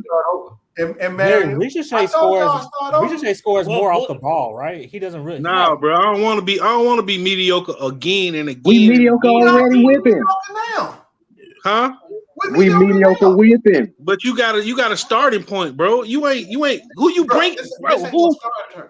Who are you bringing, bro, to make this team better? Y'all don't got nobody. Y'all ain't never seen nobody. Like you said, trade away. Huh? Who you bringing to bring 25 and 10? Rebuild. I don't need to replace Trae. I want to build a team. That's why you're not the GM. Start with That's why you're not the GM, sir. Start and you want to do that in a week draft? I'm not trying to replace him per se. But in a sense, if you're going to trade him, you have to replace him. Not necessarily. You can get a better player. Bring in. A lot of these guys want to bring in a bunch of more mediocre dudes and be happy with that. And I'm not happy with that. Dudes and picks. And I be devil's advocate. Can I be devil's advocate right now? Yep. The only thing I will say, Mario, I think you're barking up the wrong tree. I think you need to replace DJ's points because we've seen a quarter of the season, sample of DeJounte being Trae Young light. I mean, we did. We witnessed. We did. But, I mean, DeJounte is more like hit and miss most games. No, I understand that, but what I'm saying is if DeJounte can definitely guarantee you 23 and 8, we need to replace DeJounte's points. I'm just saying, I don't want to trade Trae. I'm just saying. It's not, before I saw that long stretch of games, I would be right with you. I would say, I need to see 26 and 10 or 28 and 10 replaced. I'm gonna say it like this. If I trade Trae Young, I'm gonna give you an if. If I trade Trae Young, and people might be mad when I say this. If I trade Trae Young, keep DeJounte Murray, I gotta go get Klay Thompson for the 2. No, I would get Michael Porter Jr. before I got Klay. Michael Porter Jr. over Klay? Yeah, right now he's a better option. Larry, my problem, Larry. Yeah, Larry, my problem with what you talked about with DJ numbers in that stretch, he took four more shots a game than what Trae normally takes. So I'm like, that's not really. Did you account for that when a Kongu? But did you account for that when Clint Capella was out for Kongu numbers? You didn't do that. So don't try to do that now, bro. The numbers are. He didn't take 4 more shots a game. So look, he didn't take 4 more shots a game. Do not. Yes. He didn't take 4 more shots a game. You're fitting your numbers for your narrative. Kongu is fine. I gave you the numbers. Come on, man. Come on, don't do that. You know his numbers was his numbers. But he didn't take an outside. Look, he didn't take. I didn't say he was Trae Young. I said Diet Cola. Hey Matt, I mean not Matt. I said Larry. To your point, well, what did DeJounte average? Like 22 or 23, and then like 7 assists. I think it was a little higher than that. No, man. It was 20. It was 25 and 8. Season. It was 25 and 8. Season, yeah. Yeah, like 20. Excuse me. It was 25. Bless you. 6.4. Yeah. So, and then he had like 5 boards or something like that. So. Oh yeah. And 1.5 steals. So. And 5 boards. Yeah. If you. I mean, before that, I would have never said that. That's the only thing I'm saying, Mario. Now, I don't believe that DeJounte Murray is a franchise. I don't believe. Stop. I don't believe that DeJounte Murray is a franchise player to build around. That's not what we're talking about. All right, that's not what the franchise in another position. Ain't talking about that. That's what nobody ever talks about, but Matt always take it as nobody ever talks. I don't want to build around DJ. We don't have a franchise guy. Or 2. We would not have a franchise guy. We would. His name would be Jalen Johnson. Jalen Johnson. Whoever we take right now. No, that's who y'all want. That's who y'all want. He's not. He's not solidified as that. Man, I know he's not solidified like that. Trae doesn't really. The only reason they would trade Trae Young is try to get their picks back. He's going to San Antonio if he leaves here. Okay, he's going to San Antonio. That's the only trade I would make. That's the only trade that makes sense. Unless you get now, if you could get Lauri Markkanen in the East, that's not happening. We don't have enough picks for that. Hey, no. If we were giving them a trade, they would be giving us picks. ChatGPT they said they want to start. They said they want a star player and picks. If it's Trae Young, they're giving us picks. I know what they said. I'm just telling you what what's the name said. Yeah. I know what they said. I'm looking at CBS right here, Larry. They want to build around Lauri Markkanen. They want to build around Lauri Markkanen. No, they don't. They want to get the best. CBS Sports said we shouldn't even draft. No, I'm saying I agree with that. Build around Lauri Markkanen. No, man, they dangling Lauri. They trying to get stuff to come out and because why would you put that out there if he's untouchable? Why would you put that out? Exactly. Clutch gonna be like, nah, he ain't gonna play with no John Collins no more. If he untouchable, just he untouchable. You don't say he untouchable, but it gotta be a star and 4 or 5 picks and all this other stuff. That means that's what you want. want. About that, Mario. Yeah, Mario right about that. Mario right about that. Trae ain't going to Utah. No, I mean if you trade, the only time I would trade, if again I keep telling people, everybody think I'm a hater. If I would only trade to San Antonio for that fourth and 8 and some other stuff. That's the only. If not, I'm not. It's that simple. But again, guys, I see. Can we get out of Brooklyn? They star player. Nah, I'm not trading Trae Young for Mikal Bridges and dealing with him. No. That's why I said if you're going to do it per se, it'll be San Antonio or Utah. Get him out in the West. Yeah, because I'm trying to get him. I'm trying to get bigger dudes. I don't need to see this kid 4 times a year at all. No, I don't. I don't want to see Trae Young drop 70 on me. Like I'm like Lou. I ain't scared. Shoot, you whatever. Trae Young to Orlando. I ain't scared. I'm with you, Pharaoh. Trade him to Orlando and see what happens. But I'm only trading Trae. You scared of DJ going to Orlando? No, not Lou. Lou said Trae going to Orlando or Trae going to Miami. Let Trae go to Miami. We got to deal with that for the next 5, 6, 7 years. Never making the playoffs. If they lose Jimmy, I still ain't scared. They gonna keep Jimmy and get Trae. But ain't Philly trying to get Jimmy to go back? That stupid ass let him go in the first place. I'm seeing, but Jimmy is hurt talking about Trae Young. What's up? I'm seeing that people talking about Trae Young trading Trae Young to the Wolves to team up with ain't that what we want here in Atlanta? I'm trading him to the Timberwolves. I want Edwards back. I want Edwards back. They can have. Man, y'all are not getting Edwards. Bro, they trade us Anthony Edwards for Trae Young, man. I'll drive to Minnesota. Yeah, thank you. I would drive. I will. Anthony Edwards. That's right. They want to pair Trae with Anthony Edwards. I'll pack his bags and everything. Oh yeah. I'll hook him up there and put his little ass on my back. He bigger than me. You don't have to worry about that. That's never going to happen, guys. Oh, we know. What we need to do is build the correct. Now that's the package. I agree with that one. Trade for Mario on the deal. He'd be right there with me on U-Haul. What? Hey, we'll be at the airport waiting on Trey. Hey, bro. Hey, a minute ago, Larry. You talking about airport? We driving. What about you, man? Would you do that, man? What? Anthony Edwards? That can't be the same guy. I'm just checking. Yeah. For sure. Make sure you're all right now. Just make sure you're all right now. Larry, a minute ago you asked. Same Anthony Edwards that didn't show up in the conference finals. That Anthony Edwards. Here you go. Edwards, yes, the one who you like. You say here didn't have help. That Edwards. All right, now I'll put it to you like this. A minute ago you asked a question. Go ahead,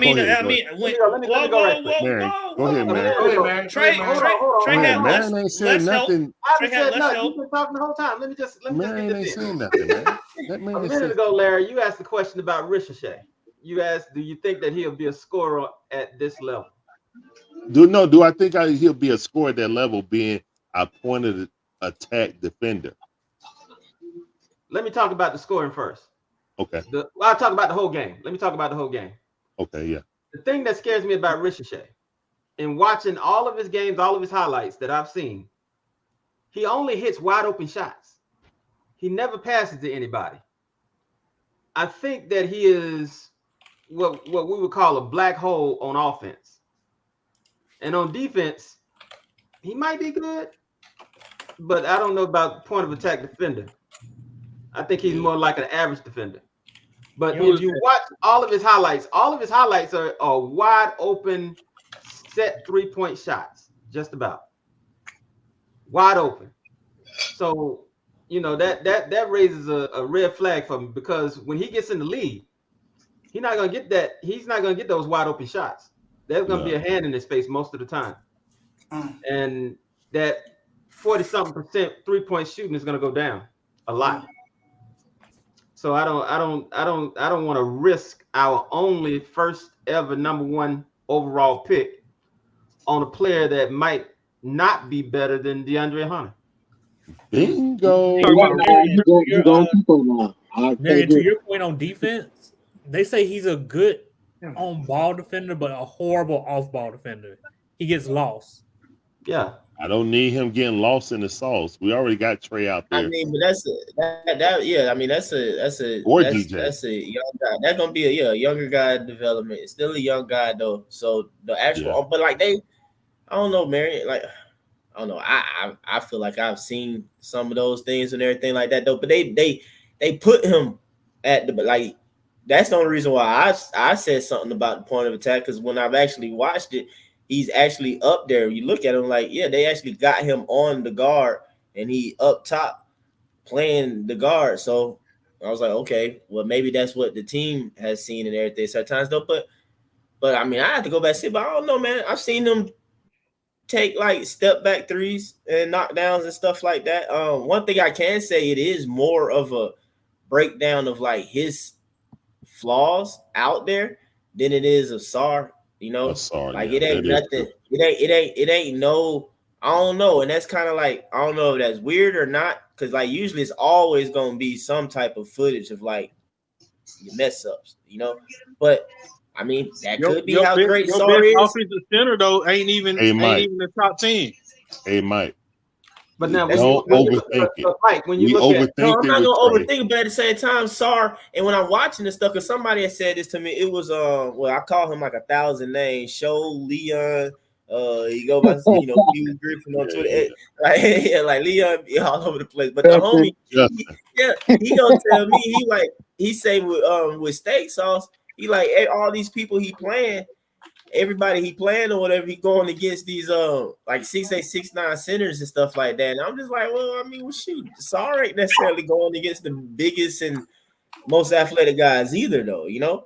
So it's concerns with, I don't know. I mean, yeah, like you said, don't overthink it. Take who you take. I'll take Sarr, okay. But I'm just saying, it's like it's just with the big, especially him, just like a lot more simple stuff being straight line or whatever.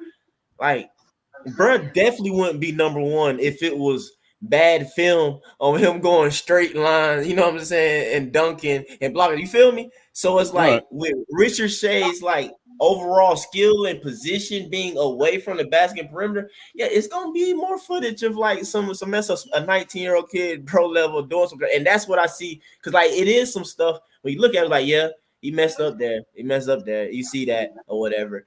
But again, like this team would mess around and be thinking, well, but he can. What I don't know what you're saying. Foot is, am I using the word correctly? If you extrapolate, you know what I'm saying. That's what they were thinking. If I extrapolate, I don't know why you were lying talking about you don't know how to use the word. No, you good, Mike. You good, looking Mike. at a high score, you know, and this and that in 3 to, you know, whatever years window, something like that. So I don't know, but anyway, it's just me talking, bro. Hey, but Mike, when you look at Ricochet, when you look at face offs, is he better? Is he better than Andre Hunter? I mean, that's the litmus test I'm gonna use. Do you think he's better than Andre Hunter? He's not better than Dre. I'm not gonna give him that. You don't think he's better? Is there a chance that he'll be in? I think that's the question. Look, like just listening to podcasts and stuff like that, I heard someone say that he's worse at creating offense than what Dre is. Than what Dre had coming out. Oh my goodness! You say he got worse offense. He was worse at creating offense than what Dre was coming out of college. But the thing is, though, think about that though. Again, I don't know. I can't say that for sure because I'm watching highlights or whatever. But Dre was in college for how long? 4 years.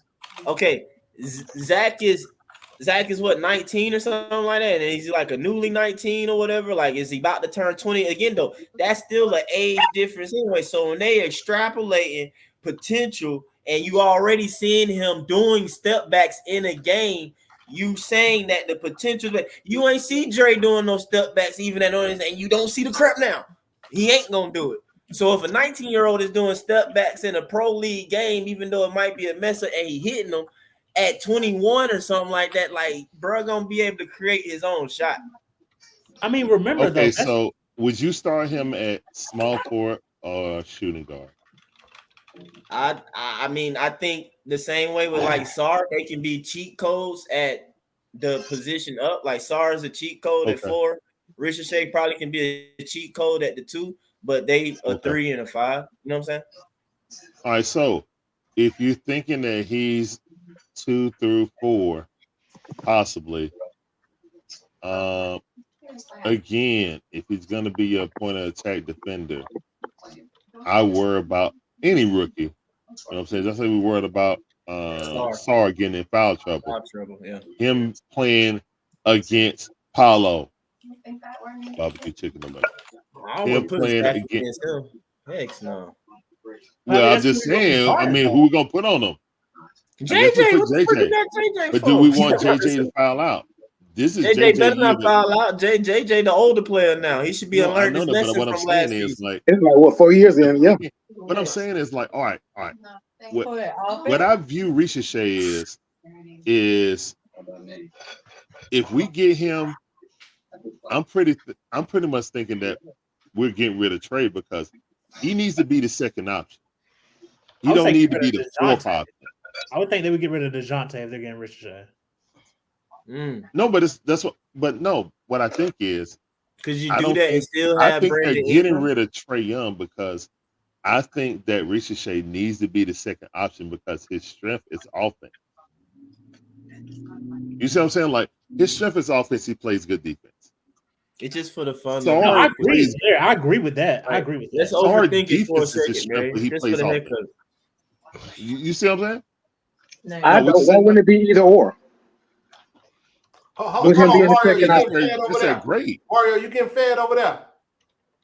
I ain't mad at you, bro. Go He ahead. just shook his head. Yeah. Yeah. But Larry, if more, the reason I would say trade if we did get Ricochet, I would trade DeJounte. Is No, I because don't want to trade him. I just feel like they would. no, I agree, but I that's think they would too.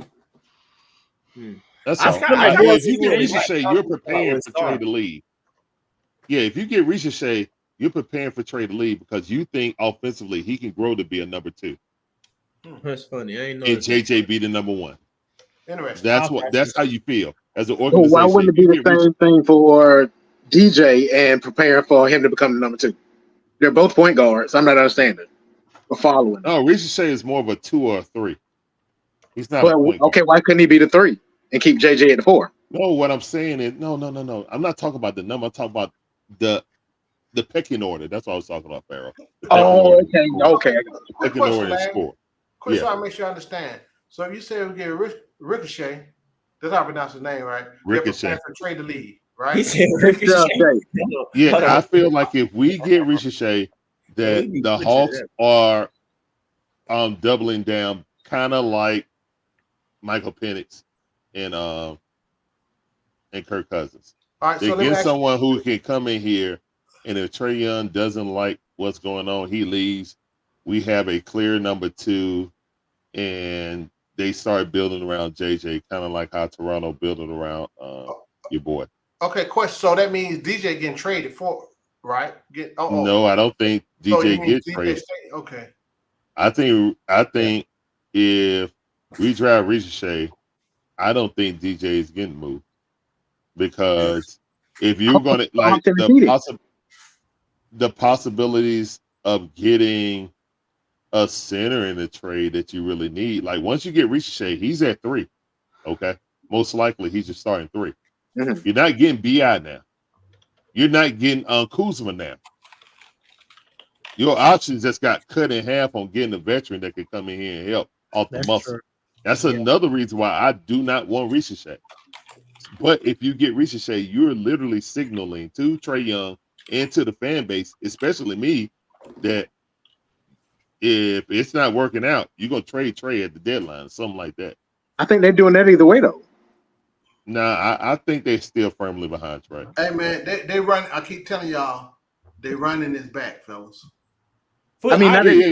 deadline, but I mean, if it don't work out. Hold on, was that picture with Trae and DeJounte recent in Slam? No. Was that a recent or was that last year? What? That picture that Demond put. Who put that picture in the on the Twitter chat? Man, somebody could have made it. I don't know. That's the first time I saw it. Okay, well that's recent then. It was a Slam cover with Trae and DeJounte. Oh no, they had That's when they first got together. Oh, that's when they first got here. Okay, all right. But I was about to say, did they do it again? They running this thing back, man. I'm just telling you. If they run it back, then most likely they're gonna pick Ricochet. Don't be surprised if they pick Ricochet. I'm sorry. If they run, I feel like if they run it back, they go Sarr. Yeah, because you would get rid of Capella.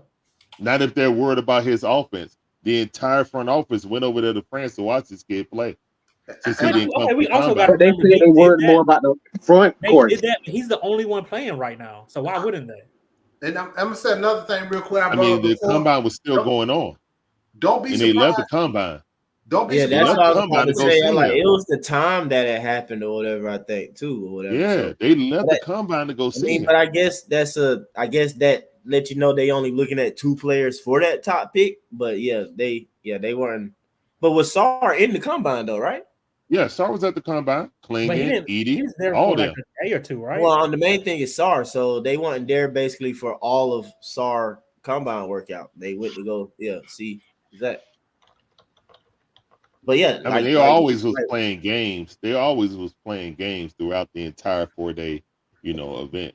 So but this stuff it's finna ramp up though, because if I read or not though, but Zach, like I think the playoff stuff is done, and he's about to be in at least like the international like combine type stuff and everything, because he wasn't in the one here, the NBA things, whatever. But some more like workouts, like a lot of that stuff about to be there for him. So you'll probably be hearing a lot more, little stuff coming out.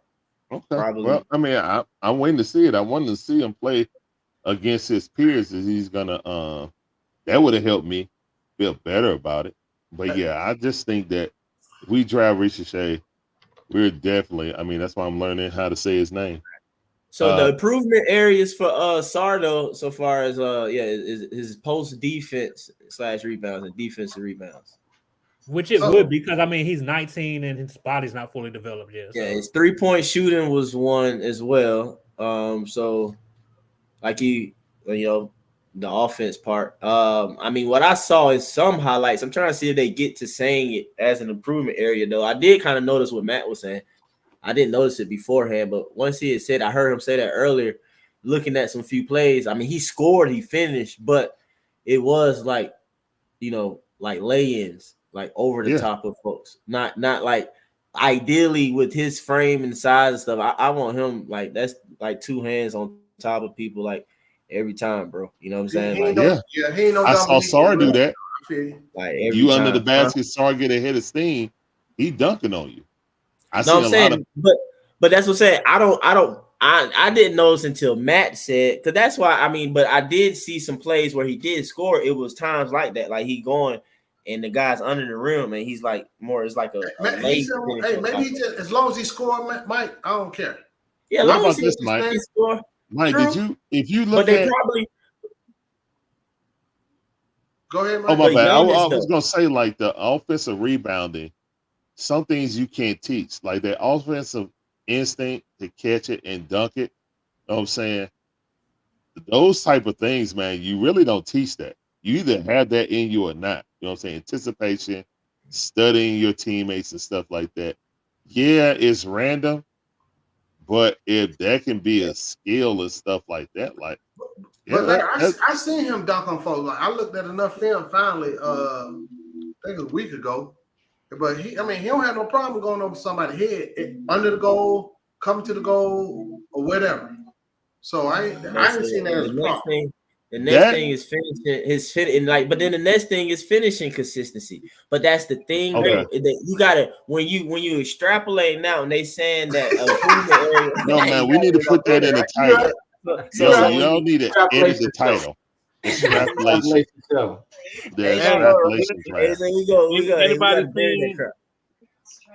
Anybody seen the latest article for Soaring Down South? No, I didn't see it. So go pull that up, and y'all talking it into existence. That's what y'all doing right now. Oh man, I don't know what it said. Man, I just like to do stuff for the heck of it, man, and for the fun. They're saying the Hawks are considering getting Ricochet. That was always the possibility. The very first time I heard it, I took it seriously. I was like, man, it's a possibility. While other people, he was a number one pick before he was a potential number one before we got the pick. Yeah, Zachariah. Sarr came in later. Hold up, man. Hold on. Here we go. I got to practice for the stream. Ricochet for a 3. I don't know. We good. Call him Steak Sauce. Get him a nickname and call him Steak Sauce. And then on top of that, though, that's why I asked you guys when you notice Sarr dunking on top of people, like how consistent is it? Literally the bigs, you know what I'm saying? The opposing bigs, and not like saying another wing player or smaller player, stuff like that. And and then too with him, he should be able to. He need to be finishing on top of people's heads, in my opinion, like around the paint, point blank, period. But at the same time, you would think OTE, I think should have helped them with it, but I think it's the mentality outside of like Giannis, but like the Euro bigs and stuff like that, they just a lot different. Like like American hoopers, like we are kind of trained to like finish hard, finish strong on people, like in the paint. Like no, I'm a like watching Rudy do this and still trying to let like bruh. Yeah, I'm still a cat. Unfortunately, we still claim cat. Cat's soft. That's the whole point when we talking about Matt. Yeah. He's soft because he's supposed to, even when he goes and drives to the paint, he's still laying it up and falling to the ground instead of going to the paint, driving and booming on somebody. the sole reason they lost that damn series. And they're gonna if he goes to the goal and actually dunk on people or catch it in the post, pivot and turn strong and go up and dunk on somebody and like try and break the rim, you taking their soul and you making the refs call. Ref call fouls when you dunking on people, bro. They don't call it when you're doing all this and falling down, bro. Like they not finna bail you out, bro. Like people be doing all that wine and stuff. So that's what I'm saying. Sarr got to be able to like really. For us, like he coming to finish. They build Luka ass out catching oops and stuff like that. Like literally, he get that thing like on a consistent basis. Like remember Dwight, bro? Like Dwight finished on everybody's head, on top of everybody, anything around the paint, bro. He going up, boom, on top of you every second. So you 7'2", but you said Dwight that's on Sarr, top that's of you. not Sarr's game. Man, whatever, man. Don't do all that, man. You know I knew you was going to do that, Larry. I knew Larry was going to do that. You said unlike, except for Giannis. Giannis was the same way. Well, even if you watch his EuroLeague stats, his EuroLeague games, he wasn't dunking on top of people either. Okay, he's got to get his weight up. He's got to get his weight up. He was definitely super skinnier than Sarr. He was skinnier, then technically shorter though. And I think he always been a lot more perimeter than him. Well, at least attacking. You know what I'm saying, downhill and stuff. But no, you right though. I mean, he grew into it and he getting better at it. I'm saying outside of him, the Euro bigs are a little. They tend to finish a little bit more. Whatever you want to say around the basket though. But even Tyson Chandler, like if that's Sarr's comparison, remember Tyson Chandler? Tyson Chandler dunked everything around the goal. Tyson Chandler dunked everything. Like that's how Dominique though. Dominique 6'8" on everybody here. He didn't care. That dude dunked on the whole team at once one time. Said Dominique. Yes. Hey man, I already know. Like I said, that's the way. Yeah, that's the way you definitely brought up and talk. You know, I mean that'd be your dream. I mean, Sarr does it. They do it. They train like that. You know, every time you going to the goal, you dunking, you picking the ball up from the ground, lifting up, dunking. You know what I'm saying, from each side of the rim and stuff. You're doing things of that nature though. But yeah, the question is, I guess, can he consistently do stuff like that and everything? So I mean, I hope so. I think that we've done a whole injustice to Sarr in terms of size and in terms of softness. Originally, I was for making Sarr power forward to start, but then I looked at it. He's 7'1", 224. He is just about the same size as Derek Lively. He is the same size as Tyson Chandler. He is bigger than Marcus Camby. He is he bigger than Camby? Pounds less than Dikembe Mutombo. Okay. He is a center. He is a 7'1", 7'4.5", 3/4 wingspan, 224 center, and he's still gaining weight. And he hadn't hit his last growth spurt yet. Mm-hmm. And we sitting around here talking about, well, we don't want him because he can fly and he do Euro steps and all this. That's why who talking about that? Oh, one person. Man. My bad. Yeah. Well, I'm not saying any. I never said I didn't want him. I said I would draft him. I just said I'll bring him off the bench for a combo to start off. Yeah, I think that's where he lose everybody. He lose everybody when he say that. Yeah, everything was good until you said that. Matt, why not play them together? Hey, why not play him and Clint together? We're trying to get Brandon Ingram. He said, I remember when if we're trying to get Brandon Ingram or whoever we trying to get, like I don't see that as a lineup. It don't matter who we trying to get. Like we're not going to. We get big across the board, bro. If we're not going to bench Jalen. See, but that's the thing. Like, move JJ to the 3. Sarr can't play together. Move JJ to the 3. Then where's Ingram going to play? I mean, hold on. Am I the only one that's not completely opposed to Ingram maybe trying out the 2? To Ingram what? Trying out the 2. No, he can't play the 2. I think his speed is too slow to play 2. Play the 2. But he can shoot like a 2, but he can't. He's saying that he probably won't guard the 2 if you cross guard. If you got the right type of 3. Derek, I don't have a problem with that per se. If our offense change. I just want to, like, my whole thing is like, what 2 guard are y'all worrying about that's going to absolutely destroy Brandon Ingram? I'm not, even though I don't want Brandon Ingram. That's not bad. Zach LaVine. Even though I want, but that's not a bad idea there. Because what I'm trying to do for me, I'm trying to get big across the board, right? Size and length, right? I mean, that could do wonders for this team. Wonders. That's the way I see it. That's why my whole thing, man. First of all, Matt, this ain't got nothing to do with you. I like Okongwu. I like him and Clinton together. All right, let me say this. I'm looking for. We don't have no picks in the future unless we're gonna get them back in this draft some type of way. That's why I'm talking about trading some of these guys that are high value, like a trade, like a double or whatever, to based off what we can get back for now in the future, right? And so the whole point. What we talking about? What Mike? What I said? What you talking about? Whatever. Hey man, you know, I missed it. I missed it. It's a joke because y'all be trying to y'all be catching me. Okay. Hold on. So what I'm saying, man, I didn't catch it on Facebook, right? And I wouldn't be opposed to a big lineup. I wouldn't be okay keeping Clint to the deadline, right? Again, we got to get some assets up in this mug, right? We got to get some assets back up in here. And again, we need to get bigger. Our problem has been we have been too small. You saw what Vic did, right? Hey, man, I ain't fooling with this chat right now. I caught that one. That's what he said the first time. Okay. I was like, y'all ain't catching. But but so you want size for what reason? Oh, just let me do that. You want size for what reason? I just don't see. No, I don't understand the problem with putting Brandon Ingram at the 2, because the players y'all named that would do them in, like Anthony Edwards or Donovan Mitchell, they do everyone in. You're not stopping those types of players, not with one person. Well, I mean, it's how he plays, Darian. Can we learn a zone? Brandon Ingram is straight garbage. I don't know why he doesn't shoot threes at a high volume. It's how he plays, Darian. It's how he plays.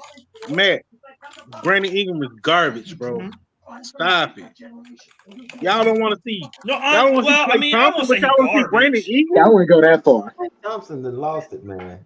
I won't say he trash. But Klay Thompson is I'm about to say, good player. you wanted Klay Thompson. Klay Thompson is straight trash, man. I mean, but y'all want Brandon Ingram though? I'll take Ingram over Thompson any day of the week, easily. What was that again? Thompson past his prime. Ingram over Thompson. Oh yeah. Ingram shouldn't even be on the team no more. He ain't gonna give the ball to Trae. He ain't gonna give the ball to DJ. They're gonna be fighting over the ball, bro. Y'all ever watch this man play? You think he takes too many don't shots? like to pass the ball? You think he takes too many shots? He do like the pass. He don't like to pass the ball. I know that. He averaged. He don't like to pass the ball. He only take like 15 shots a game, I thought. I was about to say, like, someone made it like I like to see him with a real point guard. Dude doesn't have a point guard. Landry got all y'all food. He gonna take Didn't that man play? Hold on, whoa. Didn't that man play with Drew Holiday? He played with his best friend last year. Lonzo, wasn't it? No, he played with Lonzo. He played with Lonzo. I don't know if he was in Drew Holiday as well, bro. He played with Drew Holiday too, bro. A true point guard. When he played with Drew, I think he did. He got traded in the AD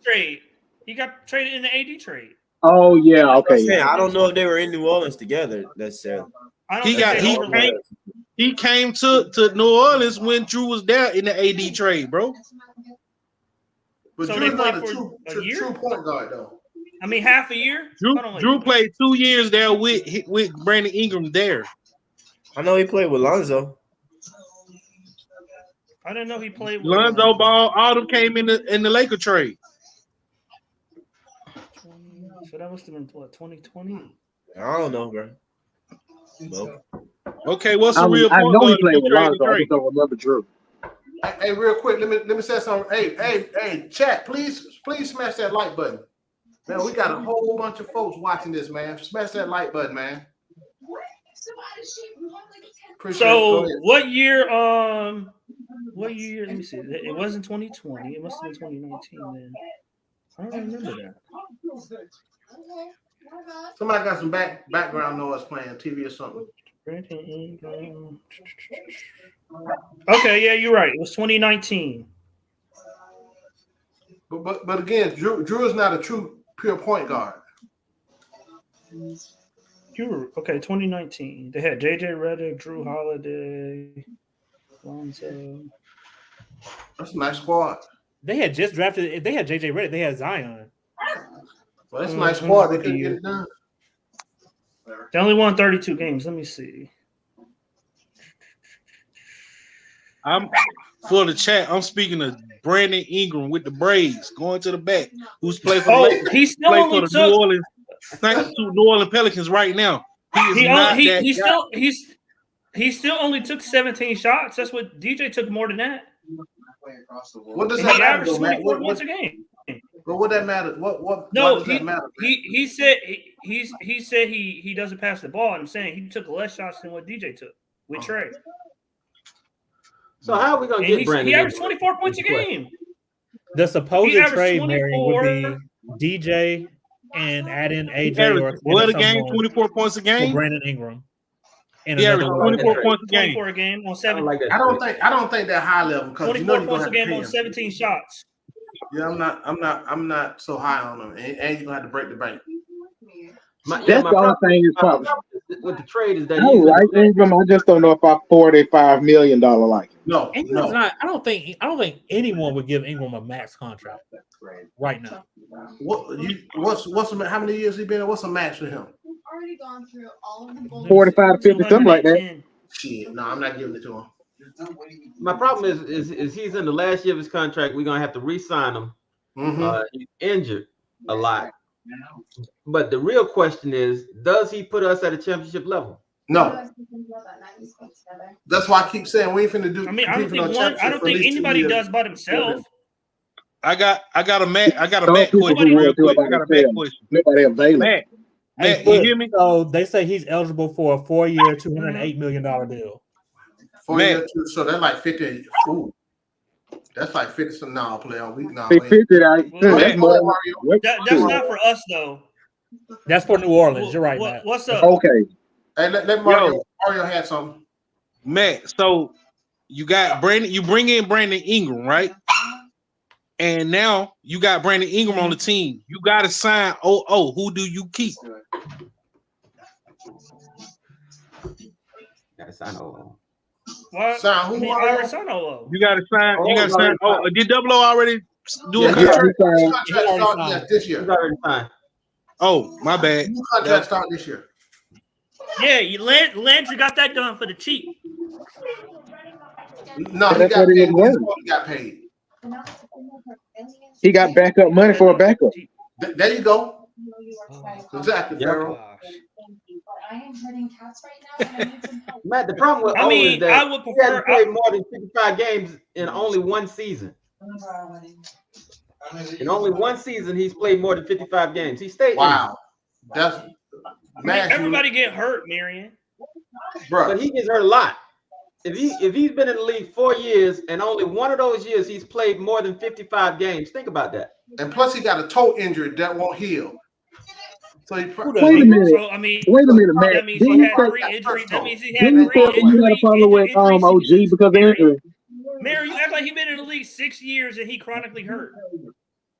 Who? You acting like a Kyle was chronically injured. No, that's Dre. But he got 4 years. He just broke it down for you. 55 games. He just broke it down for you, man.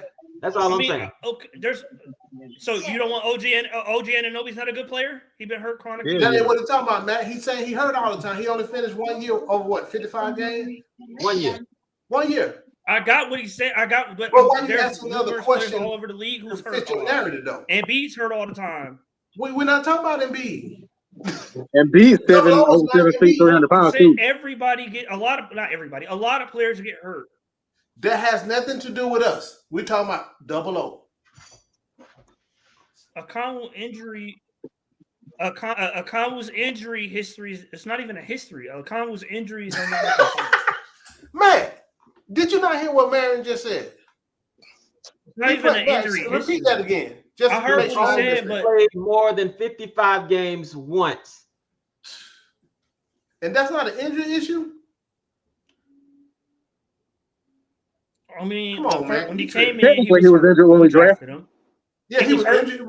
He was injured. He was hurt when we drafted him. He had he tore his labrum. Then, I mean, so it's always something. That's the injury history, man. Yeah, that's not an injury history, bro. Since he's been in the NBA, he's been injured. He's been injured. We can say that. What's the total amount of games he played? Period, Mary. I'm not looking at his what you call it, but I'll look it up real quick. Oh, you got it. I was gonna look it up. Only one. They're gonna trade double O so they can sign. I don't think it's so they can sign JJ. He got to go. Yeah, JJ coming up when I think he got 2 years last time I looked. 2 more years. He's expensive. Why am I getting rid of him? I still got Capella who needs to go. I still got Bogey who needs to go. Why do Bogey need to go? Getting rid of them first. I mean, because he I old, agree on that. old, Who is your he got sharpest no shooter on goal, the team? he don't play no defense. I'll move Bogey before I do all. But you need a sure. I got Seth Lundy. I got Lundy.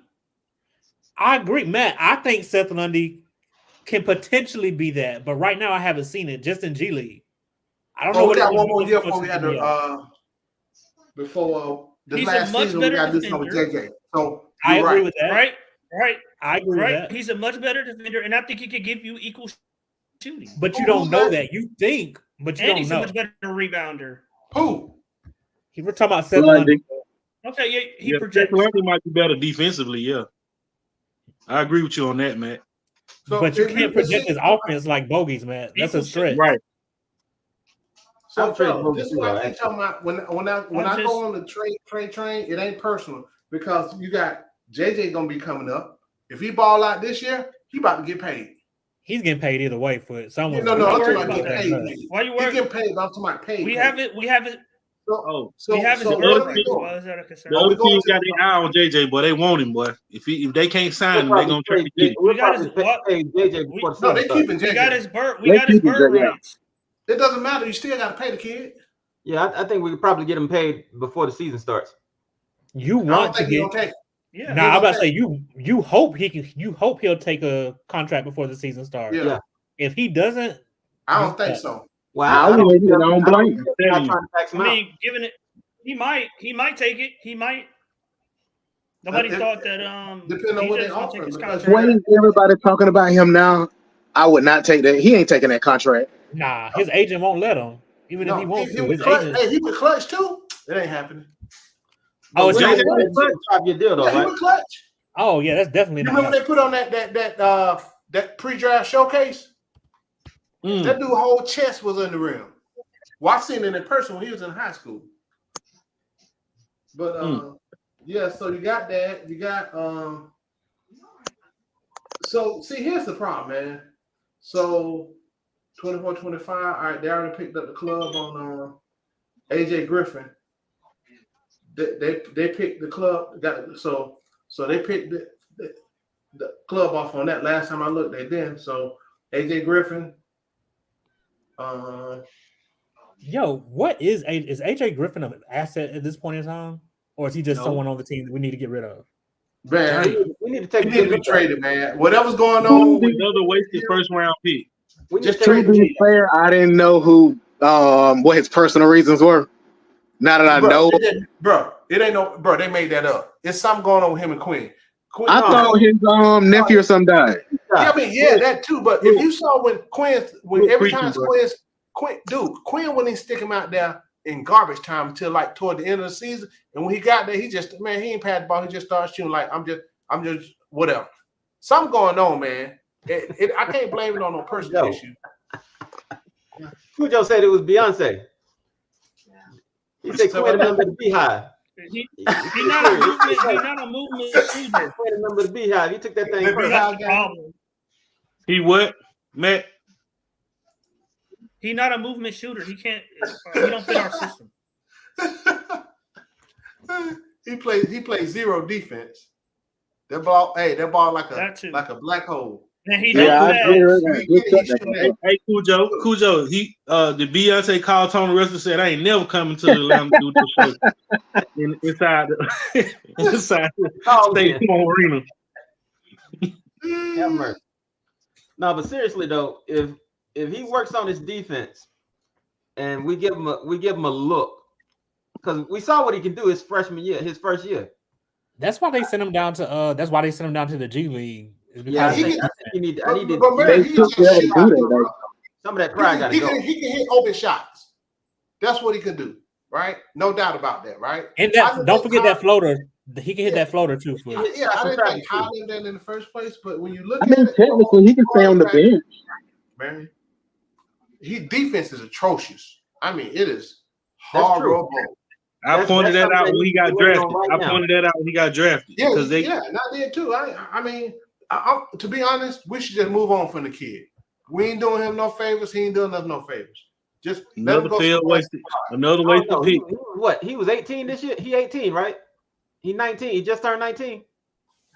I think. Yeah, I think. Come on now.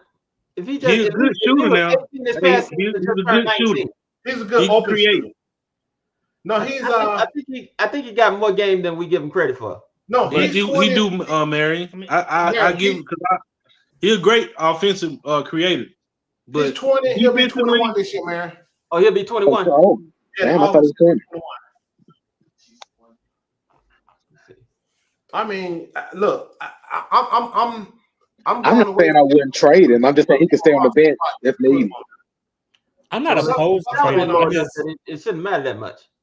I just don't know what he is for the Hawks right now. That's the point. And it's obviously something going on between him and Queen. Yeah. Do you prefer roster space over AJ? Is the big question. That is the question. Yes. I would just get a regular defender. Like I would rather have Royce O'Neal over him. I mean, I think that's been in the news. I don't want to spend the money to get Royce O'Neal though. He's taking a pay cut. It's gonna be about $5 million. If it was talking about bit, then I'm good with it. 5-6 million. Him and Quinn have a very good. We don't know that. We don't know that though. Allegedly, they have a good rapport. Who? Him and who? Him and Quinn. Royce O'Neal and Quinn. So you trying to build Utah East? Get everybody from get Trent Forrest and all these old people. No, you're gonna be saying we need to get Joe Ingles. One guy. Joe Ingles. Well, Trent already here. We're gonna go out and get Joe Ingles. Finna get him another French big man. Yeah, you finna be a Utah East. I got a question real quick, fellas. So if what's the guy name? Garrison Matthews, right? Yeah. He's a club option. They didn't pick it up yet for $2.2 million. What y'all think about that? I'm getting rid of him. I'm sorry. Pick him up. Pick him up? Why, man? I'm picking him up. He's the best. He's the best shooter in the game. He is the best 3-point shooter in the NBA. He got to go. That's not accurate. I'll take a little less. That's not accurate. And a better defender. It's not accurate. It's not accurate because you counting time and bench time play. He not starting, so that's not accurate. That's his numbers will go down. His numbers will go down drastically if he started. He started a lot of games for us, Mario. We were in. He didn't. Yeah, he started how many games? Mario, how many you games? said the word extrapolate. Or you didn't either, man. You didn't say extrapolate. Yeah, extrapolate them numbers. Okay, he started 5 games for us. That's true, but he played in 66 games.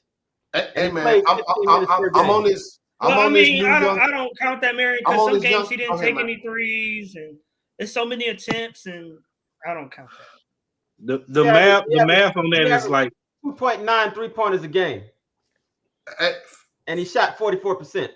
Fellas, Mary, this is how I feel, man. It's time to put these young guys in, man. I'm sorry. Let's see what we got. Let's get them to burn, and let's go ahead. See. Take this time. Take these next 2 years. Figure out what's going on. I mean, well, 2 might be too long. So they ain't picked up the club option, so they must don't think highly of him. I don't disagree with you in terms of letting the young players get some burn.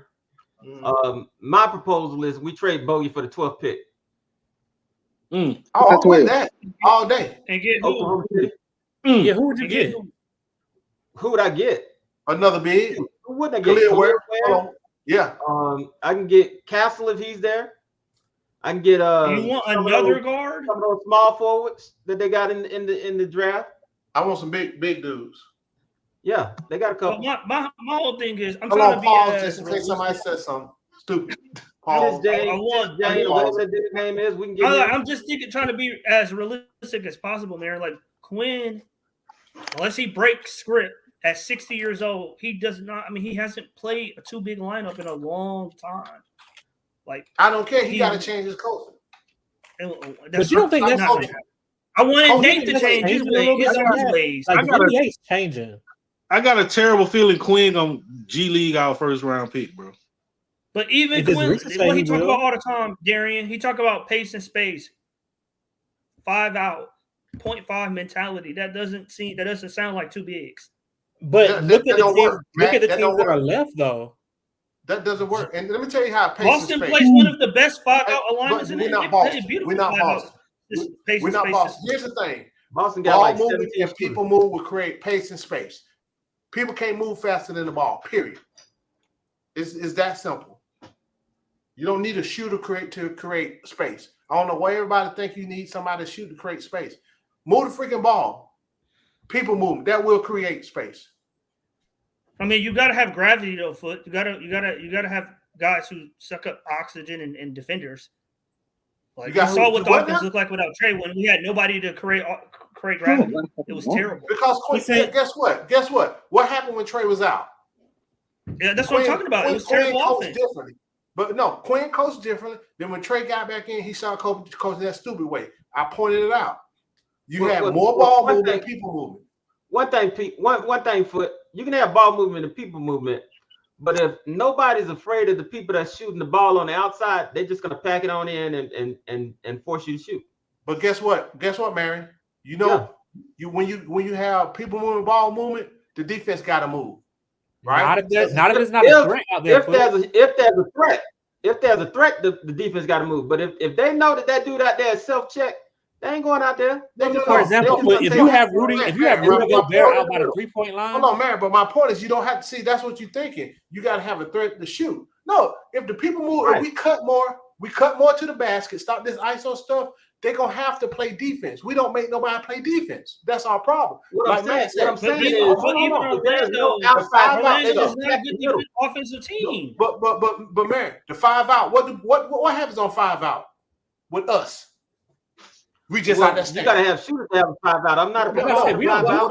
I like a motion offense. We do, Gary. We wasn't I like a motion offense. Right. The problem is even with a motion offense, you need somebody.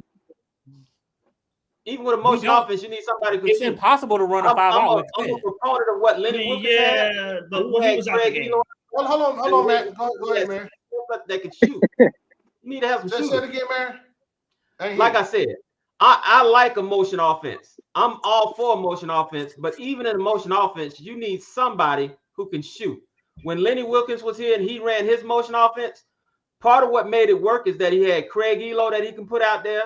He had Steve Smith that he can put out there. You got to have somebody who can take the shot and hit the shot. I agree with you, right? How many do we need, though? I'm not saying you got to have a team for it. That's the Boston Celtics Golden State. You don't have to have a team for, but you got to have somebody who's a threat. Absolutely. I'm in agreement. Otherwise, the defense is just going to pack it in, and you're not going to be able to get a shot in.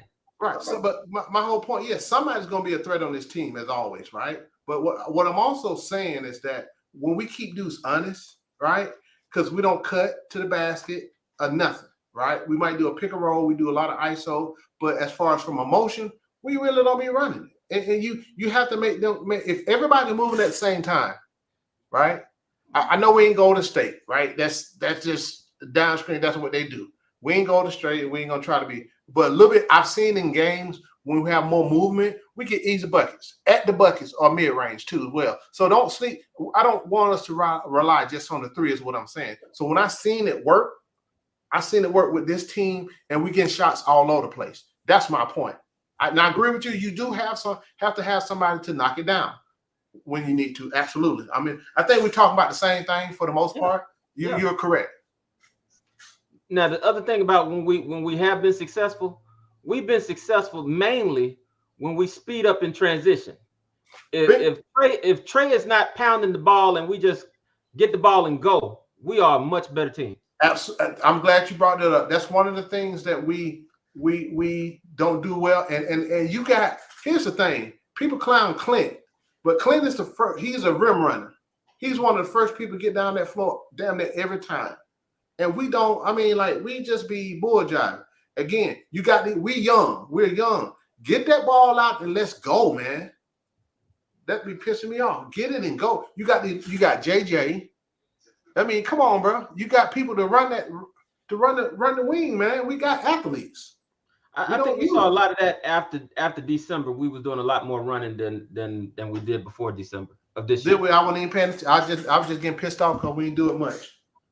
So after December, we did it more. Yeah. Okay. After December, we were a better running team. Yeah, Carl Wright. That's coaching. That's why I be on Quinn head, because I don't know what's on this dude. Oh, he's so smart. He's so intelligent. He's sophisticated, man. It's basic basketball. Pause for it. All right, man. I hate y'all, man. Y'all young folks come up with this Paul Mary. What we gonna do with these young folks, man? Hey, man, I just found out that Mike hadn't seen any old basketball games until this past week. Hey, Mike, what you think of if y'all saw Mike post, you see what I'm talking about, Mike? Huh? I've been with no, you know what I'm saying? Because I don't be denying what you be saying necessarily about ball movement and stuff like that. I don't know, bro. Like a lot of stuff, like, I mean, I'm older than some of the guys on here though, but like I can't.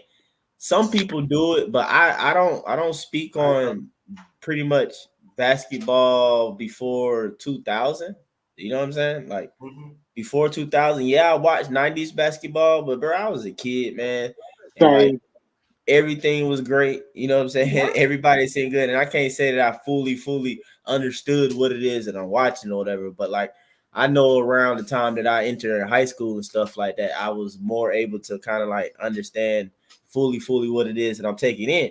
So going back and just like, I don't know, being up late this past week and stuff, like, you know, kind of doing some stuff, working on some stuff at night, like, and watching some of the games on a little NBA free channel or whatever. It's just like, I'm like, man, folks lied to me, man.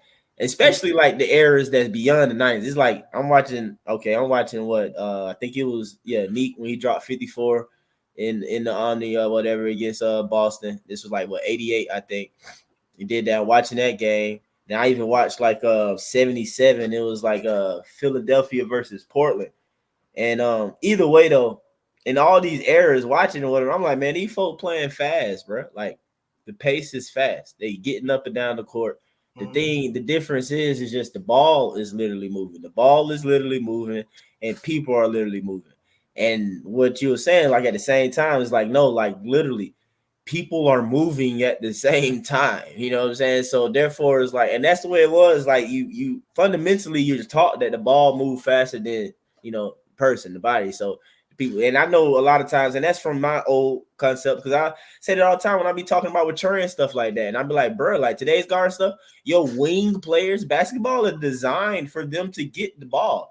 Like your guards ain't really supposed to be dribbling the ball all the way up the court and cross half court. They supposed to throw the hole ahead for your wing can have a chance to kind of attack. And then if they don't have it, they bring it back and then throw it to the point guard. And then that sets something, or usually that goes down then to the big, and the big, you know, make it move, don't have it, do move.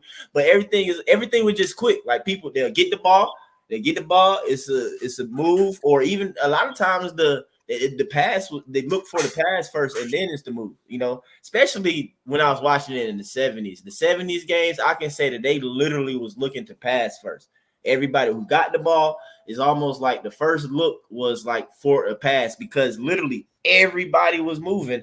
Everybody. It ain't no one person off the ball or no one backdoor, somebody trying to set the screen. like everybody's moving, whether the screen was for them or not, they're cutting or something like that. So everybody literally is like looking, and like I said, it was just crazy. And they were shooting early in the clock. And like the 70s, they didn't even have a 3-point line.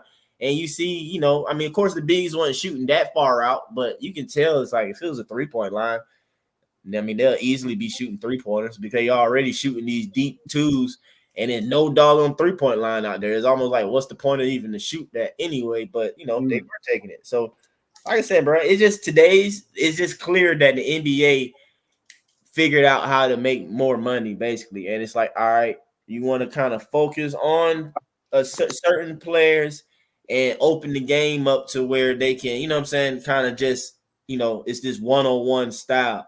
So, of course, that one-on-one playing stuff started to kind of creep in with the 90s and everything like that with MJ. But MJ wasn't as one-on-one as like what we see today. Kobe neither was either, but but they played the systems. They played the Phil Jackson triangle system. Triangle, bro. They got the ball in certain spots to do something, but it wasn't like what you see today. Like these guys, like even Allen Iverson. You remember Allen Iverson going one-on-one at times. Allen Iverson did not dribble the ball as much as James Harden, Luka, Trae Young, and basically all these that you see today. Like today, one move and go. Crazy. It's going crazy. Yeah, and that's the whole thing. People call me crazy. Matt loved to say modern basketball, but like none of that was happening back in. So you had a lot of motion, ball moving. That's why I keep talking about it. Is that dudes don't play no defense. NBA right now, they want, just like the NFL, high scoring and threes. Just like NFL want high scoring and touchdown passes. That is quarterback league. I don't know if people remember the quarterbacks weren't making that bread. That was the running backs that used to make that bread. Now the running backs are almost obsolete in a sense, right? So just like some of the bigs are almost kind of obsolete unless they can shoot a three.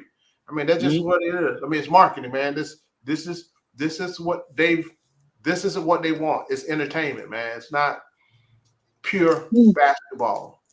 Hey, bro, I watched the All-Star game from '78, and that was in Atlanta. I didn't know we had an All-Star game in Atlanta before, like the Michael Jordan All-Star back in like what was that, 2000 or so. Again, like I said, that's more my era and stuff like that.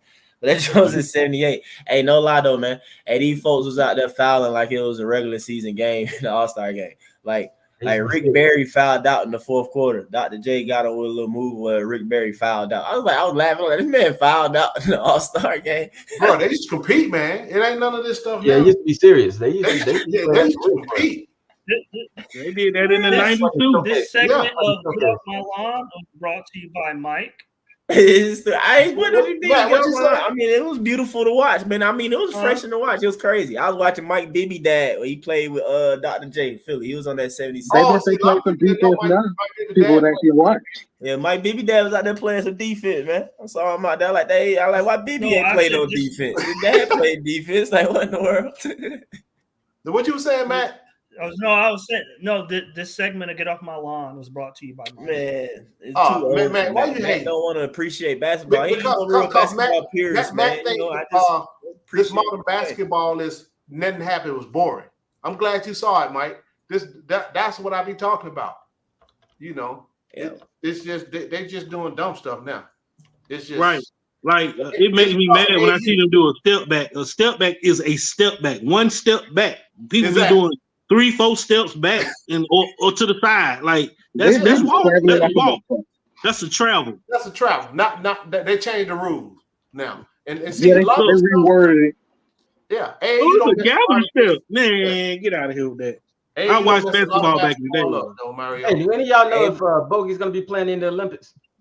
I believe he is. Yeah, I'm trading Bogey. He ain't gonna bring it back to Atlanta, so it do it matter. I'm trading Bogey for number 12. He gonna bring them knees back though. I'm trading Bogey for number 12. He played last year, Mary. I was about to say, yeah, he played last year. Yeah, they gave him the special sauce last year. I don't know if it's gonna hold. That's still man, whatever, bro. You can't tell these foreigners not to play for their country, but they gonna go play. Man. Oh, I'm not saying they shouldn't play. I'm not saying that at all. The Olympics, come on, man, he gonna play. I just heard trade him for Gary Trent Jr. What about that, Marion? Gary Trent Jr. Man, why you like Gary Trent so much? But I tell you, I would trade after Malik Monk if we needed a shooting guard. Hey, let me ask y'all something real quick. You just did y'all see Malik Monk in high school, bro? He was that man that was jumping out the gym, boy. He was going over everybody. He was a fourth. My bad, yeah. One thing before I forget, Marion, just for everybody. And KCP also. Oh, yeah. One thing for everybody. The Olympics. I think a lot of these teams don't caught up with the United States, bro. I think a lot of teams don't caught up with the United States. And it wouldn't surprise me if we gonna win it all. I mean, this might be the last time we win it all. I don't know if we're gonna win. It's getting tough because they almost had us all last time. Look who we sending up there though. We got like I know. No, they readjusted the squad now. They sending the folks, you know what I'm saying? Then Embiid, and then we cheating because Embiid playing for us. Yeah, Embiid qualified. Yeah. I mean, technically, you know, he got his citizenship and all that type stuff, but like, yeah, man. He's not really USA. Yeah, like that. Embiid saving us for having actually a big, because other than that, I don't think we really would have a big. Well, Anthony, I think it would be Bam. It would be Bam if it wasn't. No, AD, but you have AD. It'd be like AD and Bam probably. Yeah, it'd be AD and basically Bam. You know what I'm saying? Nobody can't tell me that Embiid don't get that sauce on them knees, bro, because them things gone. He needs some sauce. I heard somebody said he need to start playing after the trade deadline. Do what Lonzo did, because Lonzo said someone donated Lonzo said someone donated some meniscus for his knees. Hold on, somebody donated something to him for his knee. He needed something. Yeah, that LeBron sauce. Somebody should have gave something to Brandon Roy, or they ain't had that technology did or something. Oh, no. Yeah. Man, that's my biggest what if in the NBA is what if Brandon Roy stayed healthy? Boy, there's a couple what ifs in the NBA. What, Greg Oden? What if Greg Oden? Greg, that's what I was trying to think of his name. Brandon Roy was hooping though. And Brandon Roy was my favorite player back in the day. Yeah. Hold on, what? Hold on. Brandon Roy was a good player. What about man. Grant Hill? That boy was clutch, man. Oh, Grant was it. Hey, man, Grant. I think Grant could have surpassed Mike. That dude came in. Grant was a hooper. I mean, Grant was hooping, but somebody who actually was doing something that had the little accolades going. Oh shoot, the Derrick Rose. Oh, absolutely. Yeah, Derrick. LeBron. Hey, you might argue LeBron might not be like LeBron accolades wise if Derrick Rose ain't get hurt. You let might. me ask y'all put in terms of that guy was hard too before he got hurt. Being a good player, what do you put? What do you put Tracy McGrady? Damn, that's another one. In terms of being a good player, what do you put Tracy McGrady? Put him as far as what? Like how? Damn, man. Wow. Tracy McGrady. He's a loser. Hey, Matt, Tracy McGrady was that dude too. I'm sorry. McGrady was wrong. Yeah, he was good. Playoff series in his career. I mean, if y'all remember, at one point people were saying who better, him or Kobe. Exactly. Tracy McGrady was who? Hey, I put him out there, man. Pharaoh. It was a lot of drug use in the 90s. Bucket. What he say? He told me there was a lot of drugs in the 90s. Hold on, bro. Hold on, man. Hold on. Man, what happened to Tracy McGrady was tragic because it was a mental thing, bro. Like he had an issue with somebody. I don't know, it was a guy or something like that happened. He passed away, and then that's what messed him up. I think it was a mental health issue. No, Tracy McGrady issue was when Grant Hill couldn't play. Because remember, they went down to Orlando to form a super team, and then Grant Hill couldn't play none of those years, and Tracy McGrady. Well, they're about to be a problem, bro. Okay, what about all his personal exes in Houston? And originally it was supposed to be them and Tim Duncan. Hey, they tried to get Tim, and Tim didn't go. Speaking of super teams, y'all know LeBron. Y'all know LeBron and D-Wade looked at Chicago to team up with Derrick Rose first. Yes, I remember that. I heard that. Yeah, I remember. Really? LeBron, what? Yes. LeBron and D-Wade looked at Chicago to team up with Derrick Rose. Yep. To team up with Derrick Rose. Oh, well, they should have did that. Was Jimmy Butler on the team as well? Was Jimmy? I don't know if Jimmy was on the team then. I don't think so. Oh. Yeah, LeBron has always been trying to put together teams to make himself look better. I noticed at one point it was supposed to be Melo instead of Bosh. It was supposed to be Melo, yeah. Well, he called a summit, and he had all those players show up. He had Bosh, he had Rose, he had Joe Johnson, he had Melo, and they put together a team right there at that summit. That's why I can't respect LeBron. No, because he puts together his own teams. That's I can't respect that. What about Penny Hardaway? He had the backing of the NBA. Oh yeah. I can't blame him for having power and using it. Right. What about Penny? Penny was good too. Yeah. If he hadn't blown out his knees, he'd have been all right. Yeah, he'd been all right. Him, Shaq, not Shaq, but Dwight. Hold on, no. Penny was with Shaq. Penny was with Shaq, yeah. They made that draft day trade. Imagine if it would have been Shaq and Weber. Ooh. They traded Penny for Weber. They traded Weber for Penny. Yeah, I remember that. And 3 number ones. Boy, that was woo. But Shaq and Weber would have dominated the league. I mean, if you look at it, man, just with 3D and Nick Anderson, man, they would have been trouble. Hey, Nick Anderson don't get enough credit, in my opinion. Well, because he missed those free throws. yeah. That's the problem. He missed them free throws. So that just ruined his career, didn't it? The whole thing. Yeah, you're right. I forgot about that, man. Sure did. I sure forgot about that, man. Some good times, man. Now we got the NBA today. A lot of flopping, a lot of crying, a lot of, I'm happy for the players. Hey, let me point out something, because they made a rule change with Trae Young, right? And I saw your boy Luka doing this throughout the whole playoffs. I think you mentioned that, Mario. I thought I saw you mention that. Yeah, I did. Yeah. Man, that got on my nerves, bro. Because he kept crying about it. They don't want. See, here's the thing, man. The NBA control narratives. There we go. Just like they stopped that Chris Paul trade. Right. You know what I'm saying? Just like they made that AD trade to LA. That was wrong. Yep. One trade because New Orleans market, which New Orleans had that whipstick. And think about your boy AD and Cousins, bro. Come on, man. Come on. He got injured, so they didn't get him the money. That's what pissed AD off. Injured, but still, man, AD and Cousins, they're about to be a problem, bro. But now, do you think that Luka get preferential treatment because he's of the lighter persuasion? No, I think it's just because they want Luka to be the face. Yeah. Because honestly, they still looking for an American white. It ain't just they got Luka, but they still looking for trade mix. That came out wrong, so don't be mad at me. But y'all know what I mean. They're looking for the next white. They looking for the next Larry Bird. Yeah. I mean, again, they don't have that right now. The NBA control these narratives, and see, man, if I'm building a team, you know who playing my small forward? Who I'm getting? Larry motherfucking Bird. He don't get enough credit, especially for a lot of young folks that see him. I'm picking Larry Bird over LeBron all day. Before we go there though, back on that what Pharaoh was talking about. Go ahead. Do y'all think that Jaylen Brown getting mistreated? Yes. He didn't make the All NBA team. Do you think he's mistreated? I think he made 13. Persuasion. I think he get mistreated because the focus is on Tatum. Yes. Am I the only one? Who would y'all take, Jaylen Brown or Jason Tatum? I'm taking Brown. I'm taking Brown because see. Tatum's better, but I'm taking Brown. See, here's my problem with Tatum. They've been hyping him up. They've been pushing him for it and not giving Brown credit. Who getting those stops on defense?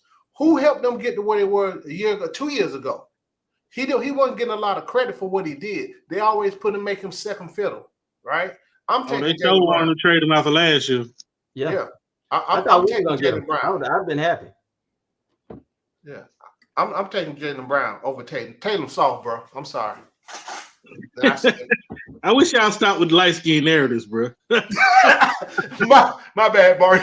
I ain't saying it ain't gonna stop. They ain't gonna stop doing it. I've been trying to stop him for 2 years now. Hey man, I can't help you. I can't help you. He light skin, bro. I'm sorry, Mario. That's what they're gonna stick on Luka. Hey man, the best players and shooters are light skin. Just saying. Tell me I'm wrong. Oh, you right. Yeah. Yeah, you right. I can't deny that.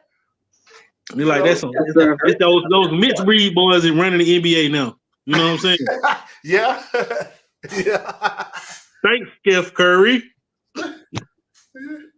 Oh man, no, that's been Steph going Clay on, and everybody else over there. Huh? Yeah, but I think that Jaylen Brown it gets disrespected. I want to see how this. I want to see how they talk about this series coming up with Luka. Hey, I'll trade Trae for Jaylen Brown. Oh yeah, I would too. Oh, all day. And see, here's one thing: who they stick Tatum on all the time? The worst. Who they stick worst on? offensive player. No fact, the offensive guy all the time. Yeah, I was about to say Brown. They don't have a choice. Brown's got to pick up that Luka matchup. Yeah, Brown gonna do what he do. Yeah, because either Brown, or Holiday. Get up, Kyrie. Holiday. No, Holiday's too small. Holiday gonna have to get Luka's Kyrie. bigger than what you think he White is. is too small. Well, White not too small, but who that? I don't know if he's gonna be out there now. Yeah, White gonna D up Luka. Who? Luka. You think so? Nah, Derek can't handle Luka, man. No. Man, Derek is the best defensive player on their team, bro. What do you mean? Luka is like, how much does Luka weigh? Luka's got to be like 240, 250. Yeah, he's somewhere 240 somewhere. And y'all know them whistles they're gonna swallow them whistles even more. Well, until they get on their narrative. Until they get on their narrative. I'm telling you, they're gonna be whistling for Luka. Because Boston gonna come out cold. It's gonna be cold. Watch what I tell you. They're gonna put but Brown on. the defense in Boston is way better than the Dallas. So we know this now. We know they got 5 defensive players, bro.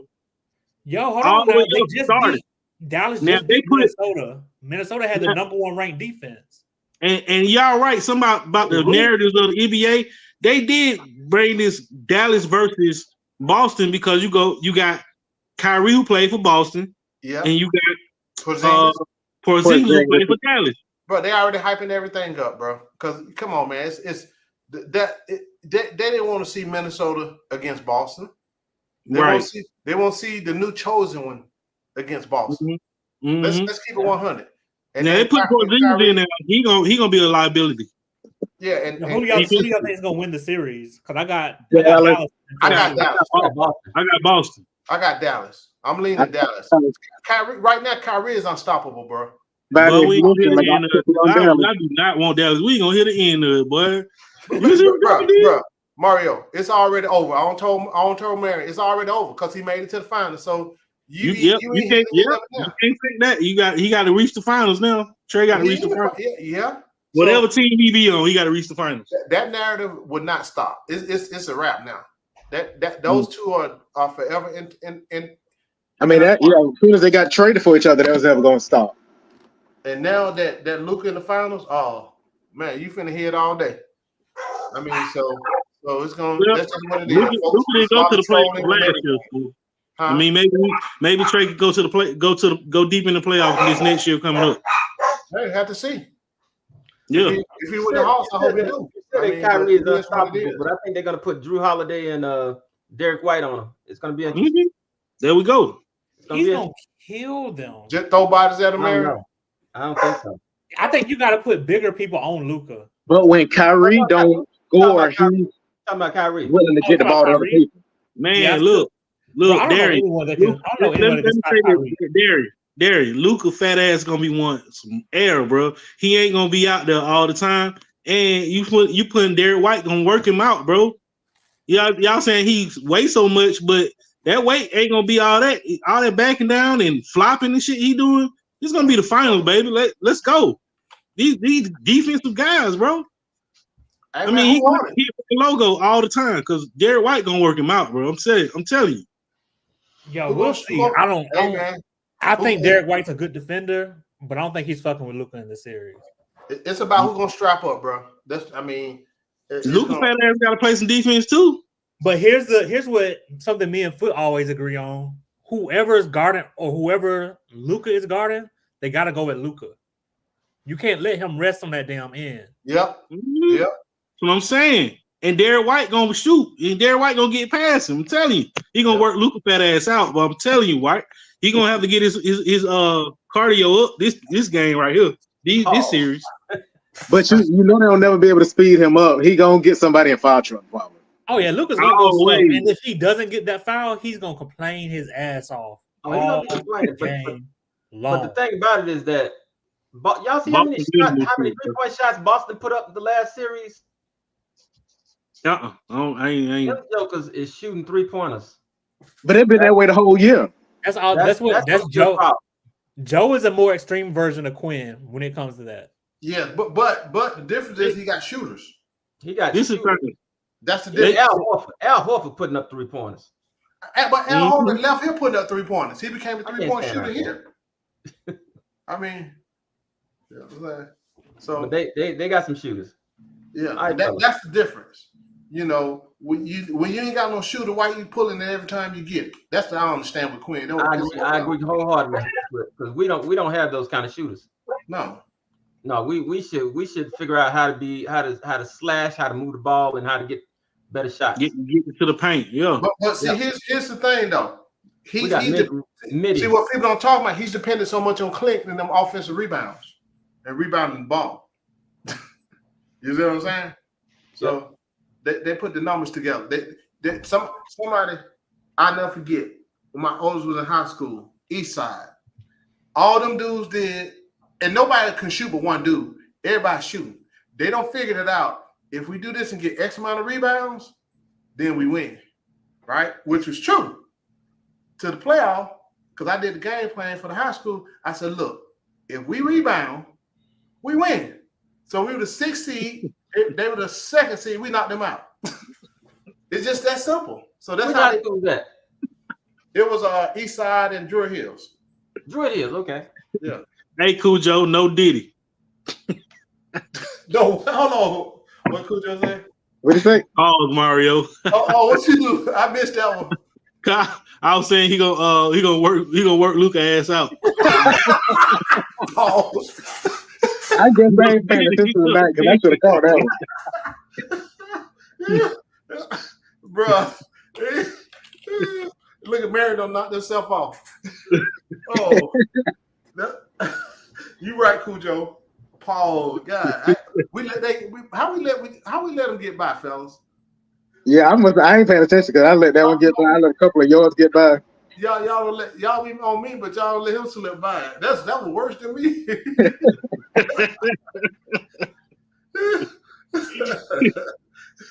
Boy, y'all are stupid, man. He said, "Yeah, you were saying he gonna work his fat ass out." Oh, my bad, bro. My bad. BBL Luka. Hey, stop. Make the word, Mario. Pause. No Diddy. Let me get out of here, man. I'm finna go, man. Y'all have a good night, man. We're probably gonna end this chat, man. Hey, good talking to y'all, fellas. Right, Mario, Darren, all the rest, Mike, and I know Marion knocked himself off on that laugh, I can tell. Yeah. Oh, boy, you still hold on, man. Boy, you still. Hey man, chat. Hey man, smash that like button for y'all get up out of here, man. Yeah. Let's run them lights up. Yeah, so it's a lot of folks in here, man. We appreciate y'all stopping by, man. We'll catch y'all on the next one. Peace. Peace. Peace.